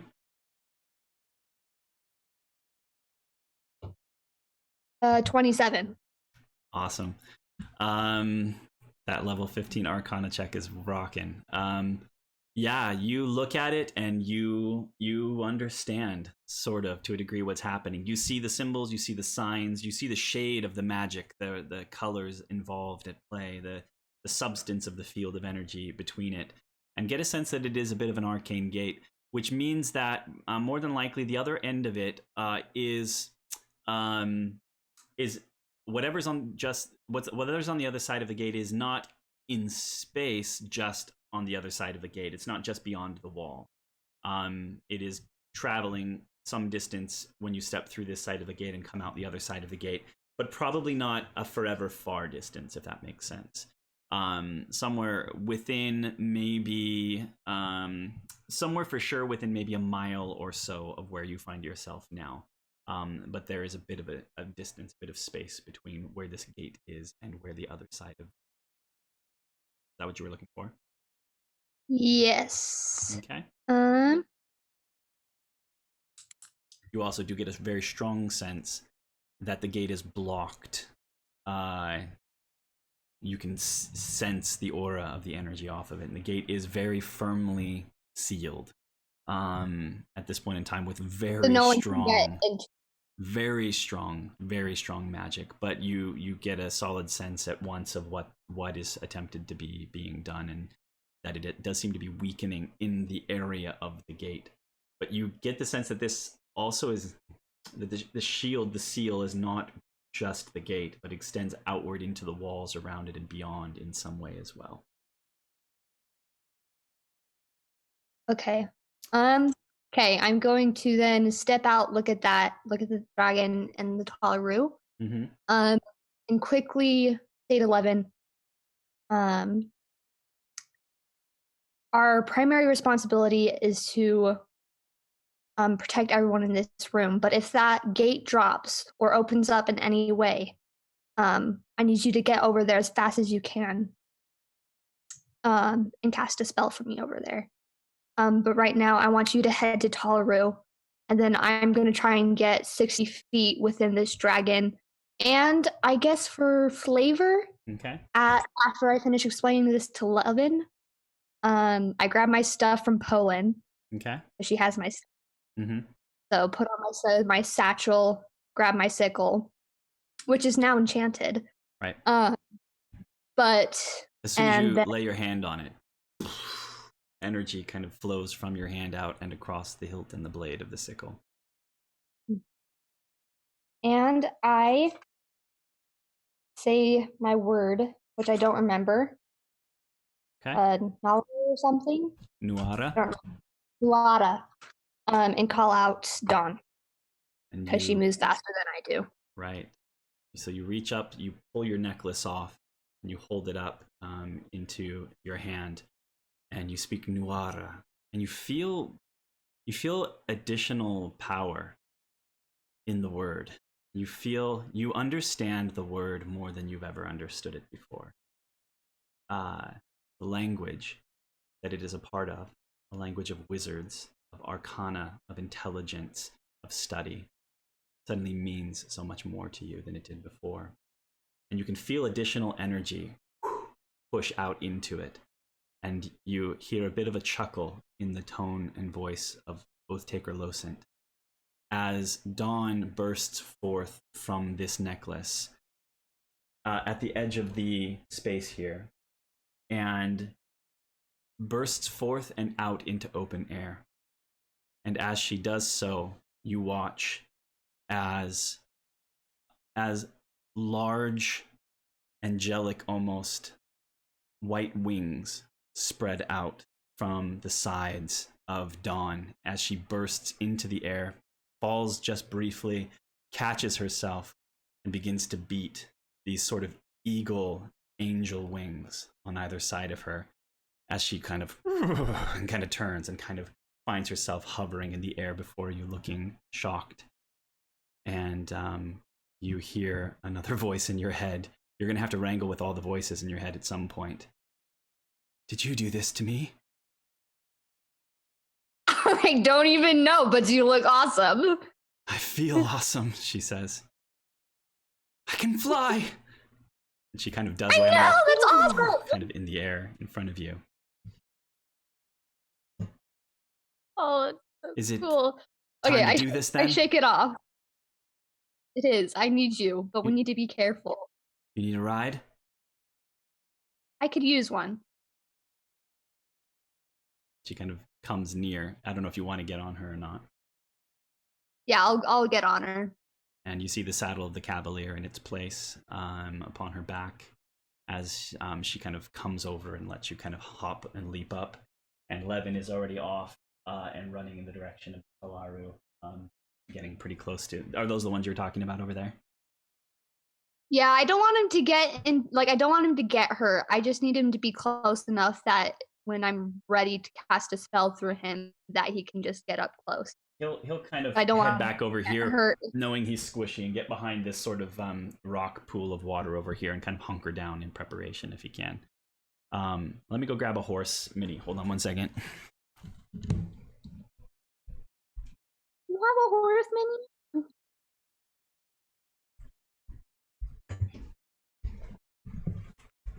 We have a Pegasus! I don't have a Pegasus, but we'll just say that you guys kind of move together as one here. So, okay.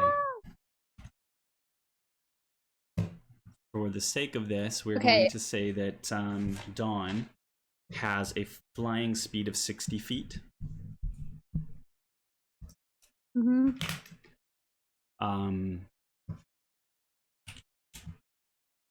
So, yeah. So, she can move up to 60 feet on her turn. Mm-hmm. And then do her whatever other normal things at this point, as far as you know. Okay, and I'm gonna try it, and then Actually, I changed my mind. 90 feet. What? Yeah, she's got a flying speed of 90 feet. She's got a running speed of 60 feet, a flying speed of 90 feet. I'm going to get on her and just lift off and communicate with her that I want to get within 60 feet of this dragon. Okay. But reminder that I'm still a wizard. We're both still squishy, even though we still have got a lot more hit points. But we're still a wizard, and she's still a horse. Maybe you're squishy, she says, and heads off in that direction. I mean, she can easily get you within 60 feet. So, you can stay out kind of on the edge of 60 feet out here. Where would you want to go? Pretty much anywhere in that 60-foot arc, kind of out about here. Let's stay closer to the gate in case I have to defend that in some way. Okay. So, how far up off the ground are you gonna try and stay? Let's just say 20, 25 feet. I'm just gonna stick you on top of that pillar right there for now. I'm gonna move you around, and we'll keep you right at the balustrade, which is it's technically only like 35, 40 feet from this dragon. But to get farther than that away, you'd have to go all the way up, kind of by the gate, where the gate is. Do you want to be up on the platform with Bitsy and Wicket? Or above them there somewhere? We'll go off to the side of it then, if just to put us 60 feet. Okay. So, yeah, I mean, over here-ish. I'll put that there. Yeah. Back here, right, kind of next to the down there where you are, so she's near you. Okay, that's probably about 60-ish feet, 5, 10, 20, 25, 30, yep. What would you like to do? And we are gonna cast Disintegrate. And this dragon is gonna have to do a dexterity saving throw. Okay.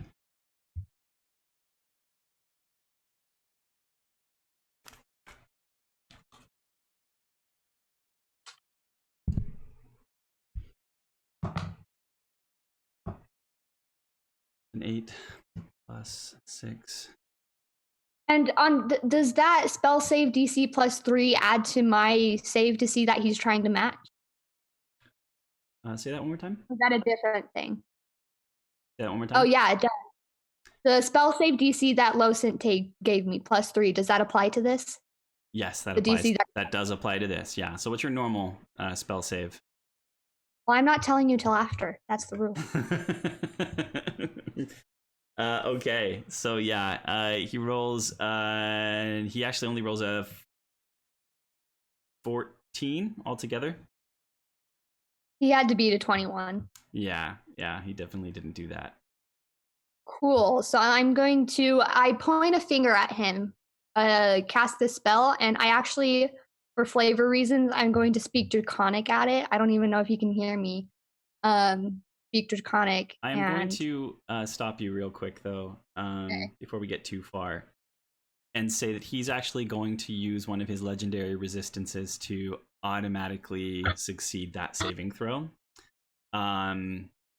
You guys haven't ever fought a big guy like this. Big guys like this get a certain amount of legendary resistances every day, and he's going to use one of them to succeed this saving throw, even though he just failed it. So as you try to do this this thing, he succeeds it. Does he take damage still on a success against it? I don't think though. It doesnn't say that on the spell specifically. So nothing happens. Okay. So I don't think that it costs you your spell slot.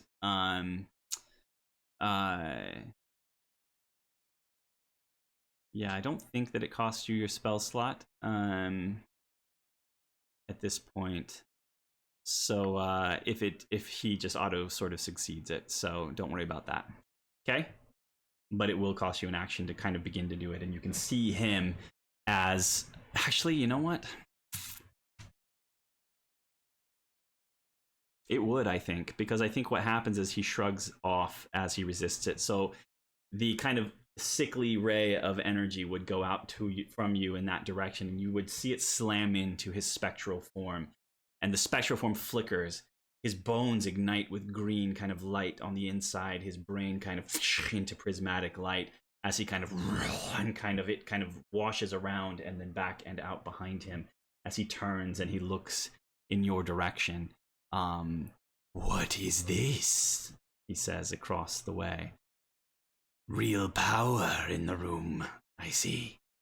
And shrugs it off. And that's going to do your action. Technically you're up in the air on a horse, so that's probably going to do your movement. So unless there is a bonus feature or bonus action you can use that's not a spell. I do not think so. No. Okay, I'm going to mark that he has used. Just so you guys know, you would know this if you've done this before. He's got 3 legendary resistances, just so you know. I'm going to go ahead and tell you that so you can strategize accordingly. But he has used one of those. Okay, and that is going to bring us now around to the Talaru's turn. We are going to say that, let's see, one of them is going to break away and head off in this direction. Is going to run off in this direction, and he's going to stop as he sees this iron cobra standing there, and he's going to hiss as it kind of enters into the space and turns and kind of in his direction. He's going to attempt to drop an attack on it, and he's going to 14 plus 3 is a 17.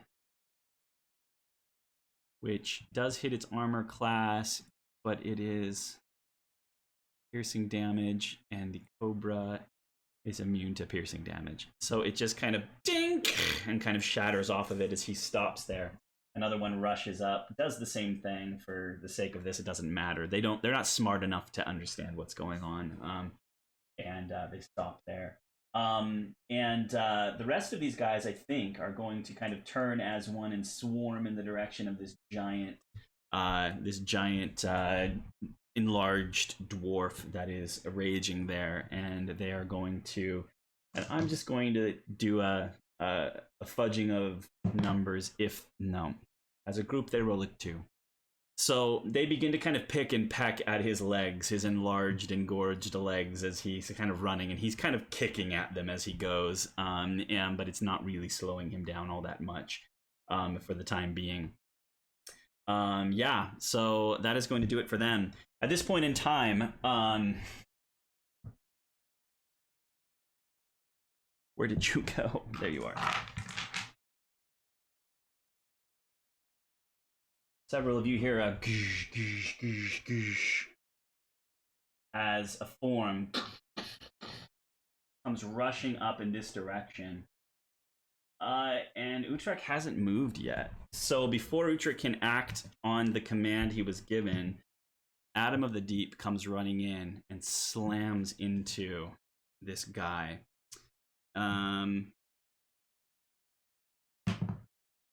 With a 19 plus 6, 24 to hit is going to do it for sure.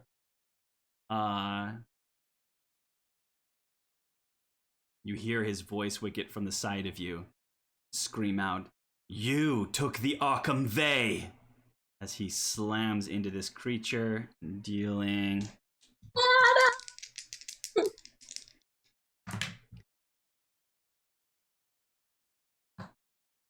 10 points of damage. And knocking this guy prone onto his back as he slams into him. And that is going to do it for Adam's turn as he looks up, kind of frantically beyond. You see his digital-ish kind of face looking up in your direction. And that is going to bring us around to Kenna's turn. Once again.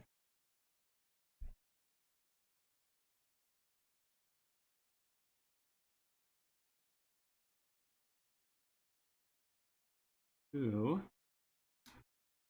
is going to attempt cast. She's going to kind of, her fingers fly across the lute again as her voice comes out, this time in a harsh, vindictive sounding way, as she attempts to cast Bane on the dragon. On the dragon, on Utrek at this point in time.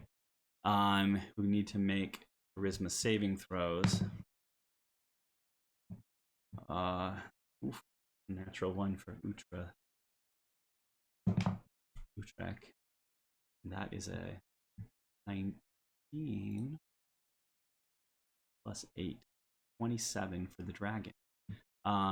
Who saves on that as she attempts to cast it, but we do get a Bane, and I'm just going to go with, let's see, here.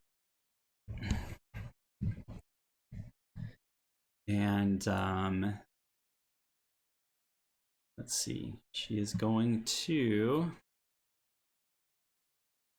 then as a bonus action,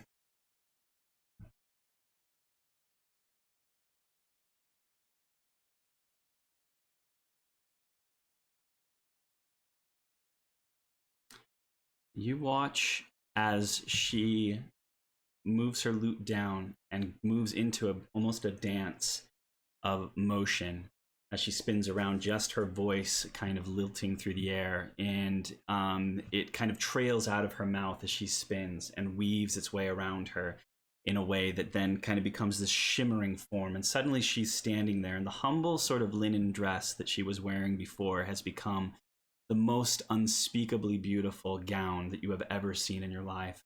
Her skin becomes crystal, and her hair looks to have been just carved from onyx as she stands, just radiating presence across the space around her in the room. And she is going to go ahead and just hang tight where she is at the moment. And that's going to do it for her, and that'll bring us around to Wicket. First and foremost, Wicket, I'll let you tell me, where do you want one of the cobras kind of was moving up towards you, the others came out of the room. Where would you like the cobras to focus their aggression. Got one here and one across there, and one that was heading up kind of in your direction, unless you want to send it somewhere else. Can they go in different places each? They can. Okay, the one by the Talaru, send after the Talaru. The one coming up me, come help take out the scary guy. Okay. And the one over near the dragon, go after the dragon, and we'll see if it doesn't immediately die, or if it can actually hurt it. Anyway, and if it does, then we'll send the others to there later. Sounds good.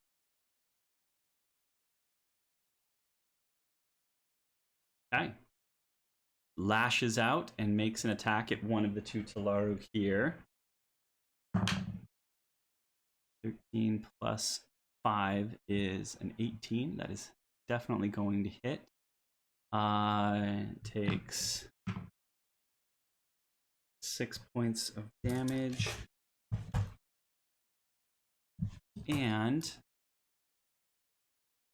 has to make a Constitution saving throw. Which one is this? This cobra right here, attacking one of these guys. Okay.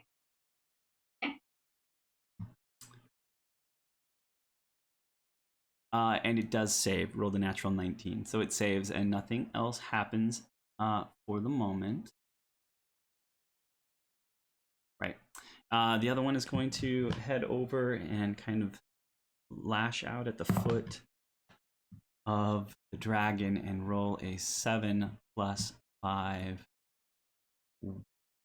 7 plus 5 is 12. Does not hit the dragon. It kind of off of the foot as it kind of up out of the way and kind of leaps back and lands down and looks kind of pitifully down at this thing. But which has bothered it or distracted it, to say the least. And the third one does actually get up next to Utrek, who's on the ground. I think that means that when they're prone like that, I think that it's advantage on the attack. So that's definitely going to hit. As it lashes out. 7 points more of damage, and DC Constitution natural 1 on Utrek's Constitution save, so it also takes an additional 13 points of poison damage. What did I say? 7, right? 7 plus 13 is 20 points of damage, poison damage altogether. Ouch. As he screams in pain on the floor. Okay, that is going to do it for the cobras on your turn. And that brings us back around to you. At this point in time, you see Bitsy sort of looking over towards the gate, and you've turned your head, and you can see something coming through. And after a moment, a figure stumbles out, and you see this this male gnome with a boyish face, but large for a gnome. Blonde hair kind of pulled back, and behind him wearing this tabard, this very official-looking tabard, as he stumbles out into the open, kind of looks around, eyes go wide, and you can see him run across to where you are. And we're going to have him use his action and bonus action to let's see what else I have.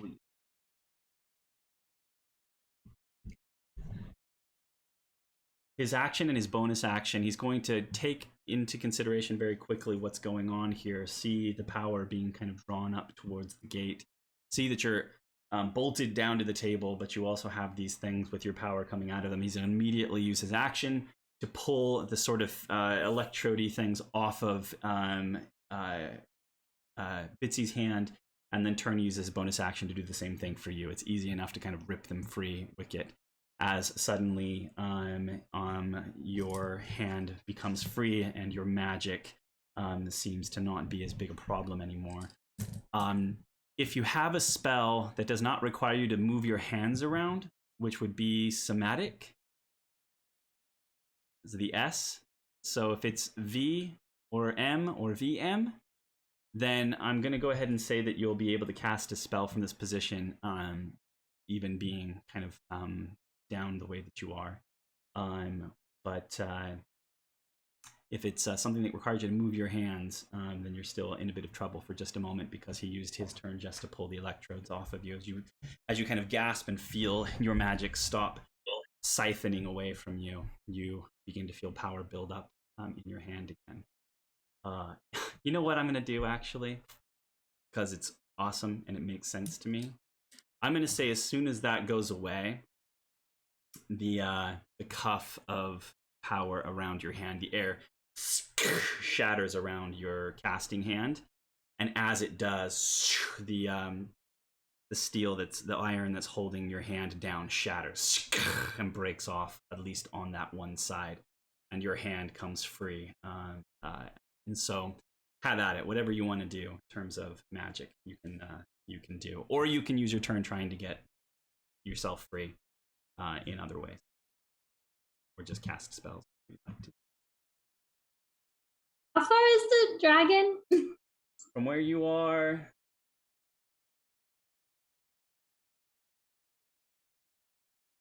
he's probably about 60-ish feet away, 55, 60 feet away.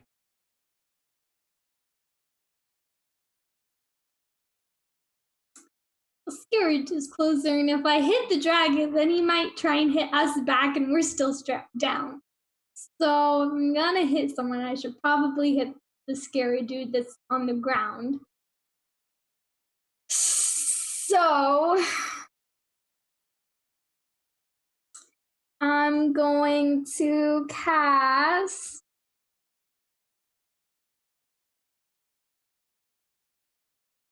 He's probably resistant to poison. Or did he get hit with poison already? He did get hit with poison, and he took damage from that cobra. Yeah. Okay. Yep. And how far is he from me? He is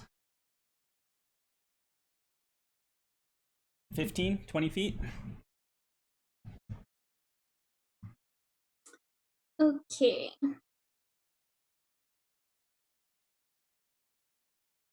I'm going to cast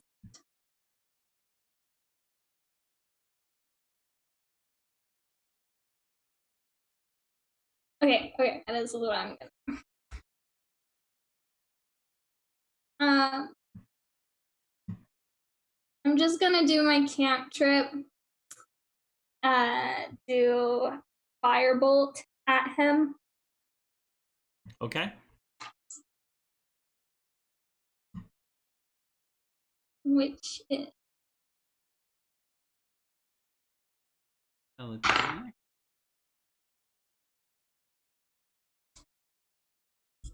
so then I add the hit DC, right? Mm-hmm. Yep.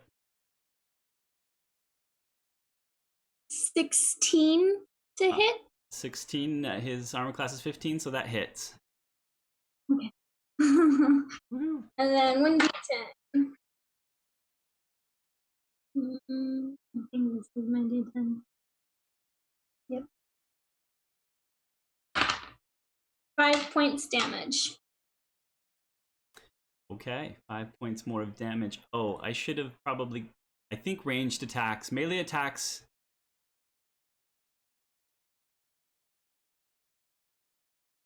Oh heavens, I need to add 4 more damage. I think melee attacks, someone that's prone, are an auto crit, so it would have been 4 more points of damage from the cobra. But ranged attacks don't get that. I'd have to look to see exactly how it works. But you said 10 points? Wait, 8 points? 5 points of fire damage. Sounds good, as he gets a bit singed down there on the ground. He has just been pummeled by a variety of different things at this point. Is there anything else? That is your action. Anything else as like a bonus action? You are now free in terms of your hand, but still shackled down in some ways to the table around you. Well, I don't have bonus actions, and if I can't just use my movement to try and wiggle out, which probably wouldn't work anyway, then that's all I can do. You know what? I would be okay letting you use a bonus action to maybe try to mess with. You know what? You don't have anything on you though. Like your tinker's tools and other things probably aren't necessarily with you, so you'd really just be yanking on steel. At this point, They emptied all of my pockets. I have a lot of secret ones. You tell me. You do have a lot of secret pockets. Let's do this. Let's roll a d20, and you tell me which is which on a 1 to a 10 versus a 10 to a 20, like an 11 to a 20. You tell me which one succeeds in finding something useful and which one doesn't. I'll let you be the one to tell me. Between a 1 and a 10, you want that to be a fail or a succeed? How much do I believe in myself?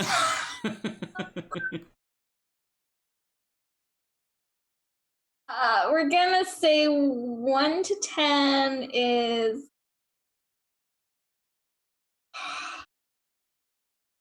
I rolled pretty low. 1 to 10 is gonna be a succeed, and Okay. is not. Give us a roll. Let's see if you can manage to find something, if they manage to leave something in a pocket for you.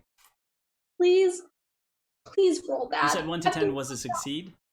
Yes. Okay. Because I've been rolling bad, so please stay true. 13. Freaking!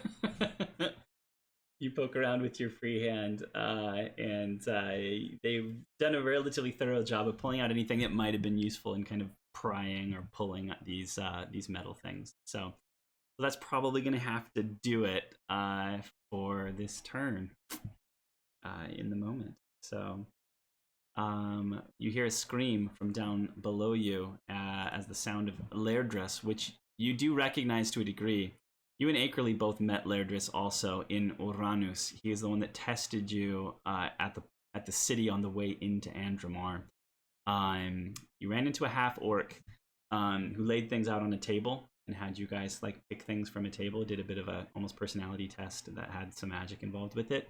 This was that half-orc that was there at the city of Uranus on your way in.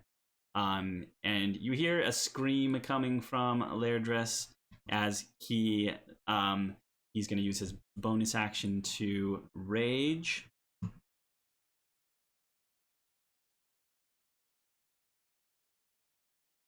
And he is going to run up and just slam into the dragon. Right up on him.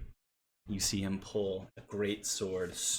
You see as he pulls from this little bandolier that has some odd things on it. He pulls out one of the things that was just a hilt with no blade, and as he pulls it, magically somehow a blade appears as he pulls this out of some sort of a magical sheath, and he swings it in direction of the dragon.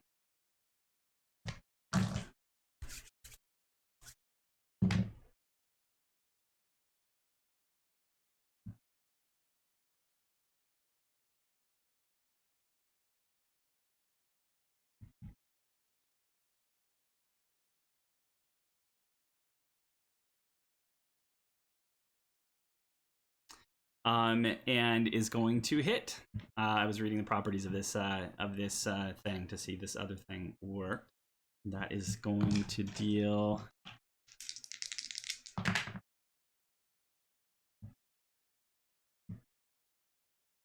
He's going to carve out 10 points. Going to carve out 10 points of damage on that attack. And then you see him yell, swing around, and swing one more time.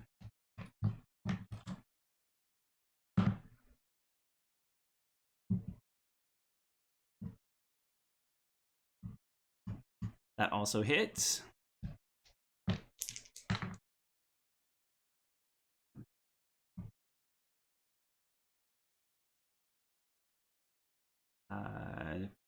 For another 14 points of damage, total of 24 points of damage as he swings his great sword at the feet of this creature.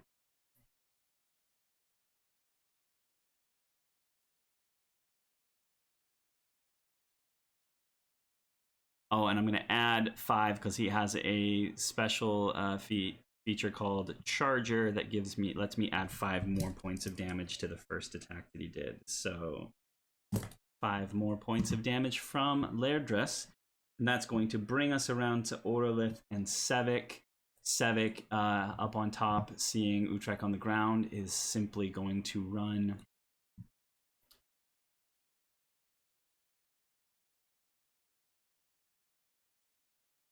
He is going to run up and swing a sword, a very fancy-looking sword, at Utrek on the ground. And roll a natural 20, which is beauteous. And he swings it with both hands. +3. Additionally, want to use on attack. That is going to be okay. I'll keep that in mind. And roll.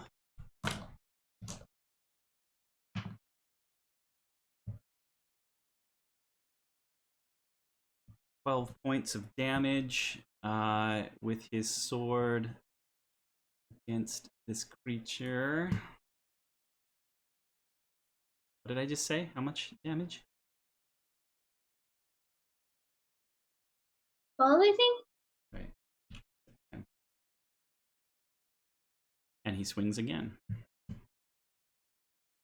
I think actually as he swings, his sword is special and it gives him the ability when he hits, after he uses the attack action to attack with the sword, one creature within 60 feet of him can use its reaction to make one weapon attack. And I think that's going to be Lairdress, who is going to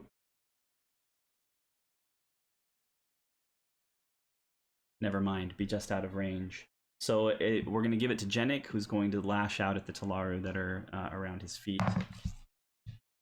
And hit and roll a 3, which I don't think is going to get him there. 9, 10, 11.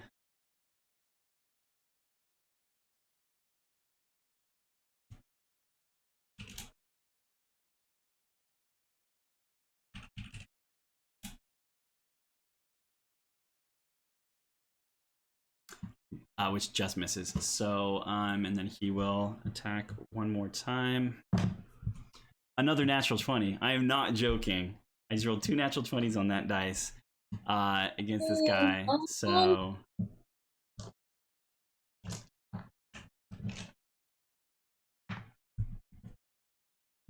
that is a 10 on the dice.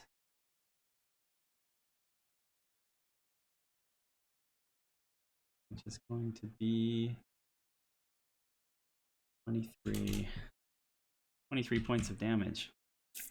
He lays into this guy who is looking exceedingly bloody on the ground. He's screaming, "You fools! You don't know what you're doing!" And that is going to do it for his turn. Orlith is just kind of milking his wounds at the moment. And Azrael, brings us back to you. Brilliant. How far is the dragon from me? Currently, it's got to be 70-ish feet, 65 to 70 feet away from you, so.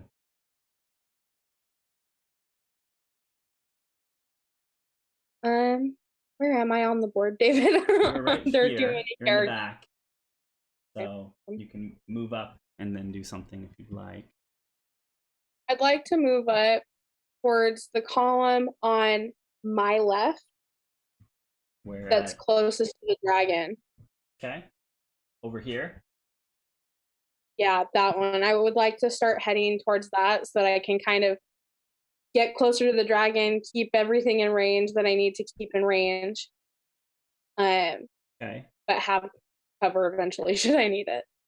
Gotcha. And I am technically speaking, you would be behind. I moved the column that Akerly's on just to use it as a platform for her because she's in the air. But you're technically at this point kind of behind the column that Akerly is standing on. So you have some cover with that where you are with your 30 feet of movement. She's standing on it to show that she's in the air. I just put her up there, used it as a way to show that she's flying on a Pegasus above you right now. So.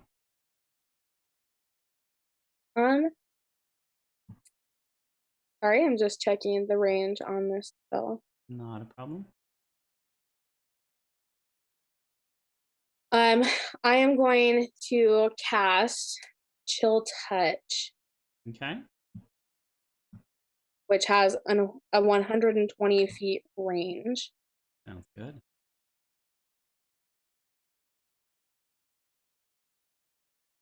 Like a ranged spell attack. Yep. So all right. 20 plus.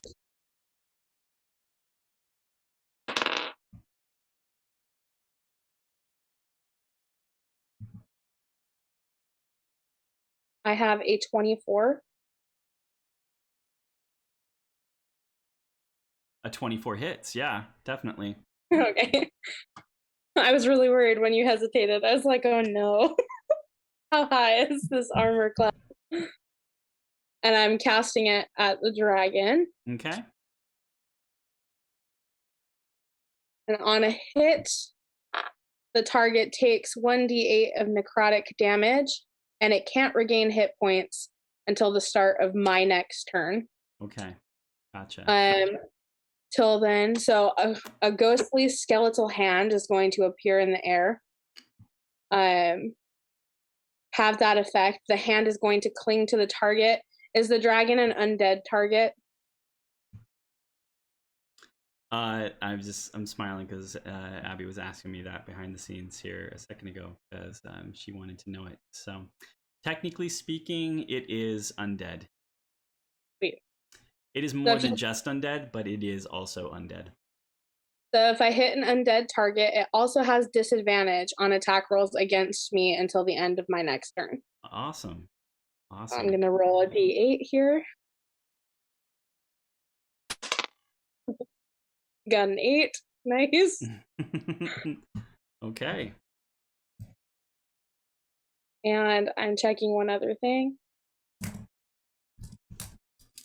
If I'm attacking with a spell, that's still an attack action, right? What's that? If I'm attacking using a spell, that still counts as an attack action, right? It does, yes. Okay, great. If it's a melee attack or a ranged spell attack. Okay.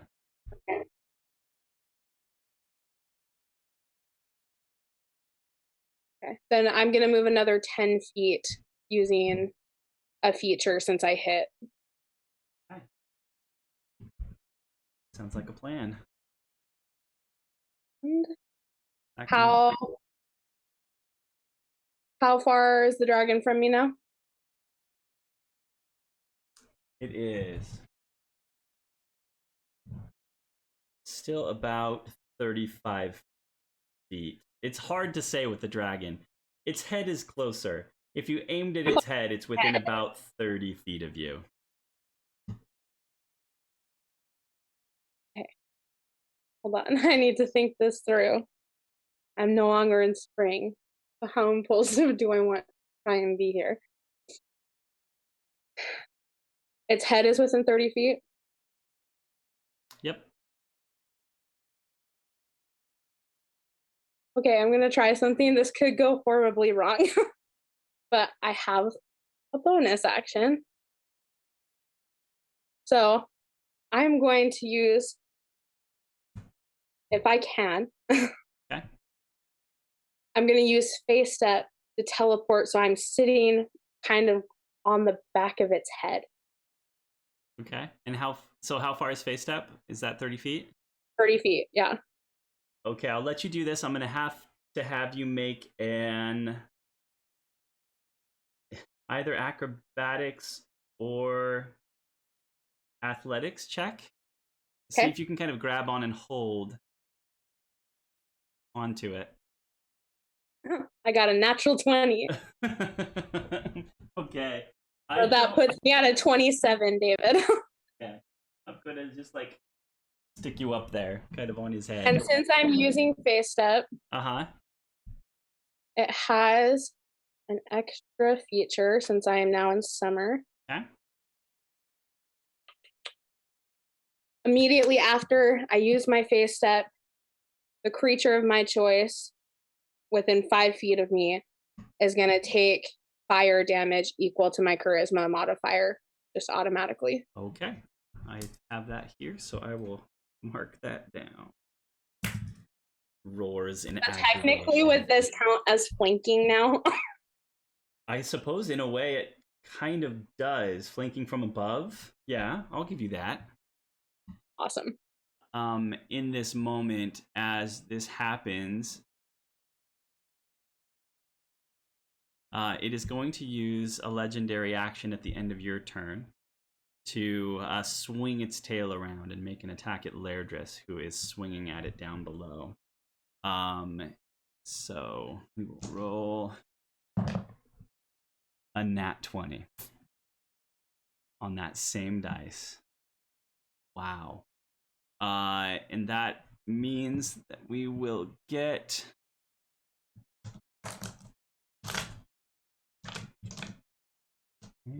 Where'd you go?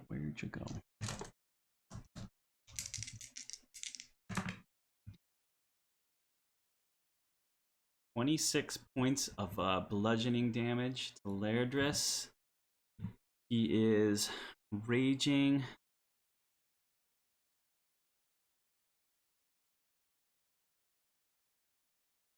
Which gives him resistance to bludgeoning, piercing, and slashing damage. So he only takes half of that damage.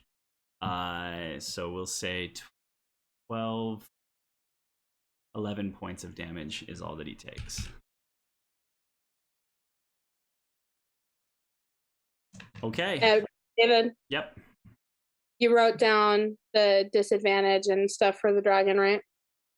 Yes, I did. So whenever attacks come at you, I'll make sure that I add that. And yeah, so that is going to do it for your turn, I think. Brings us down to Utrek, who's going to stand up with half his movement. And he is going to immediately turn and flee, because that's what he was commanded to do. He doesn't get very far, but he is running away from Balion as fast as he can now at this point. Kind of runs him up against you. Let's see. Let me double check the wording on that real quick. Spells. Target must succeed. No effect. Some typical command. Do so. Target spends its turn moving away from you by the fastest available means. And so it's going to dash. I don't think it can do anything else.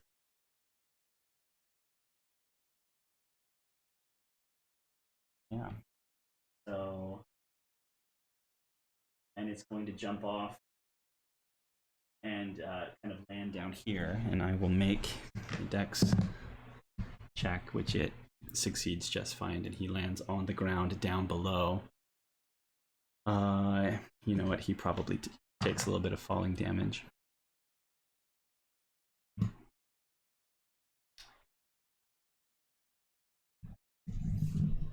Right.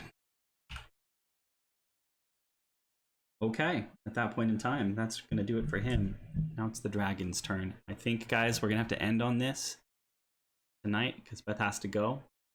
We had talked about getting together in the morning. Are you guys able to do the morning tomorrow? Yeah. And we'll see if we can finish everything up tomorrow morning. So, but to end this, dragon. We're ending on the dragon's turn? Yes. Dragon is going to... So nervous. Can we re-roll initiative tomorrow morning now that I have my sickle? No. Dang it. It's too hard to roll it the first time. So the dragon has 3 legendary saves, you said? Yep. And legendary actions. Those are separate categories. Mm-hmm. Sorry, say that one more time. You just had said that the dragon's using a legendary action. Yeah, it has legendary resistances, but also has legendary actions. So I'm trying to track things in my notes. So gotcha. So yeah, it is going to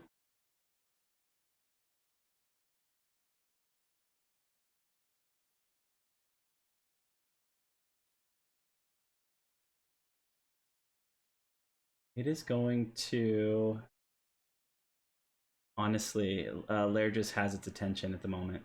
So it's just going to use its turn attacking Lairdris below it. And start with its and then also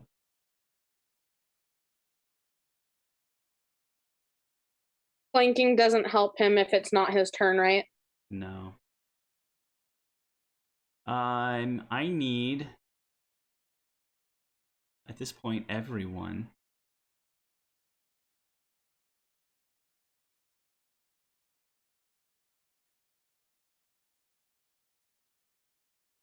To do what? Please don't say save throw. to do a saving throw for me. Uh-huh. Wisdom saving throw.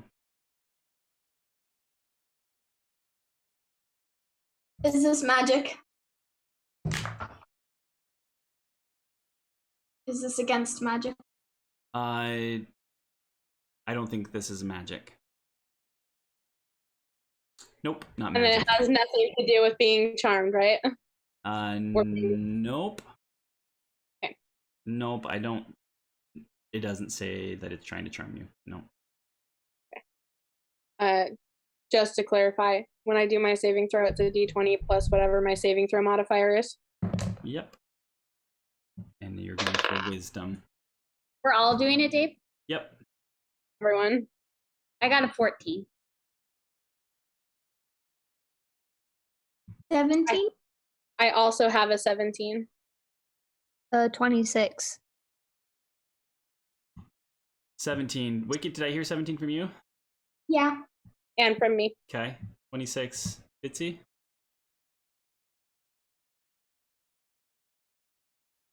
Sorry, you're muted. Sorry, one sec.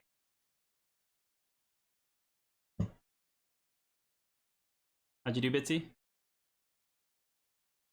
What am I rolling for? Wisdom save? 20. Awesome. Pim is the only one that fails. I'm so sorry. Against the frightful presence of this dragon as it rears up and this aura kind of off of it. And you are Wait, David. Yes. Is this being frightened? Because I have advantage against being frightened as a halfling. Yes, it is trying to frighten you. So roll with advantage. Fingers crossed. Do better. You can do it. Do better. Just do better. 18? you needed to beat like a 17. So way to go. You are free from it. So it is going to try to scare everybody. Wisdom of most of these others is high, and I'm not going to roll through everyone. I just kind of did a general roll, and they did well. So that did not work. It rolls a 6 plus 11, 17 as it tries to bite Lairdris, which is his armor class. So it hits. Takes piercing damage. That is a 9, 17, 6, 23 points of piercing damage. Halved, I think, because he's raging. Yep, piercing damage. So that was, what did I say? I rolled a 9 and an 8. It was 20 something. Plus 6. So 9 and 8 is 17 plus 6 is 23. Halved, so it's another 11 points of damage. But he does also pump in as he grabs him, shakes him, and pumps poison into him.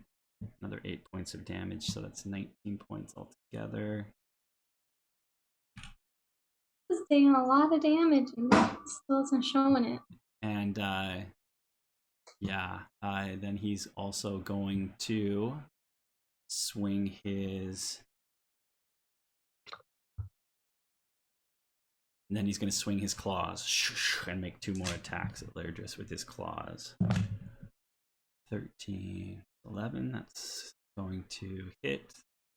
On the second one, 14, that's definitely going to hit.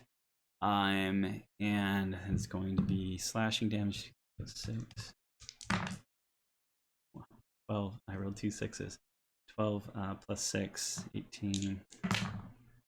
And 7 plus 6, 13. 18 and 13. Slashing. Which he is also resistant to. So, 18 plus 13 is 20, 31 halved, so 16 more points slashing damage. You all hear Lairdris oofing as he's getting kind of hit. Then the last thing that you hear is Lairdris break into a laugh afterwards, and just kind of laugh into the air and then scream at the dragon, "You'll have to do better than that!" As he, fighting a dragon, as he holds his ground there. Guys, we're gonna have to end there. Beth has to take off.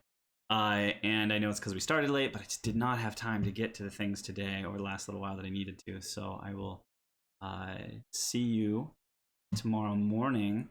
We will wrap up this fight, do a bit of wrap up on a couple of characters here, and get a sense of what you all are going to do over the next little while. And assuming you all walk away. But yeah, thanks for being here tonight, guys, and putting up with me. Never done something on such a large scale, and I'm already learning from my mistakes. And so those of us that keep playing together are going to be better for it moving forward. So, but yeah, tons of fun. We will see how things go next time. Thanks to anybody that might have been watching with us. We did have somebody named Wrath Leviathan pop in and say hello. I missed you. I'm not watching Twitch. I do have occasionally when I pop back into OBS here and see some of the comments, and I totally missed it. So I apologize if you're still here with us. Hopefully you didn't get bumped off when our internet failed us. I think more than once. So, but we will return.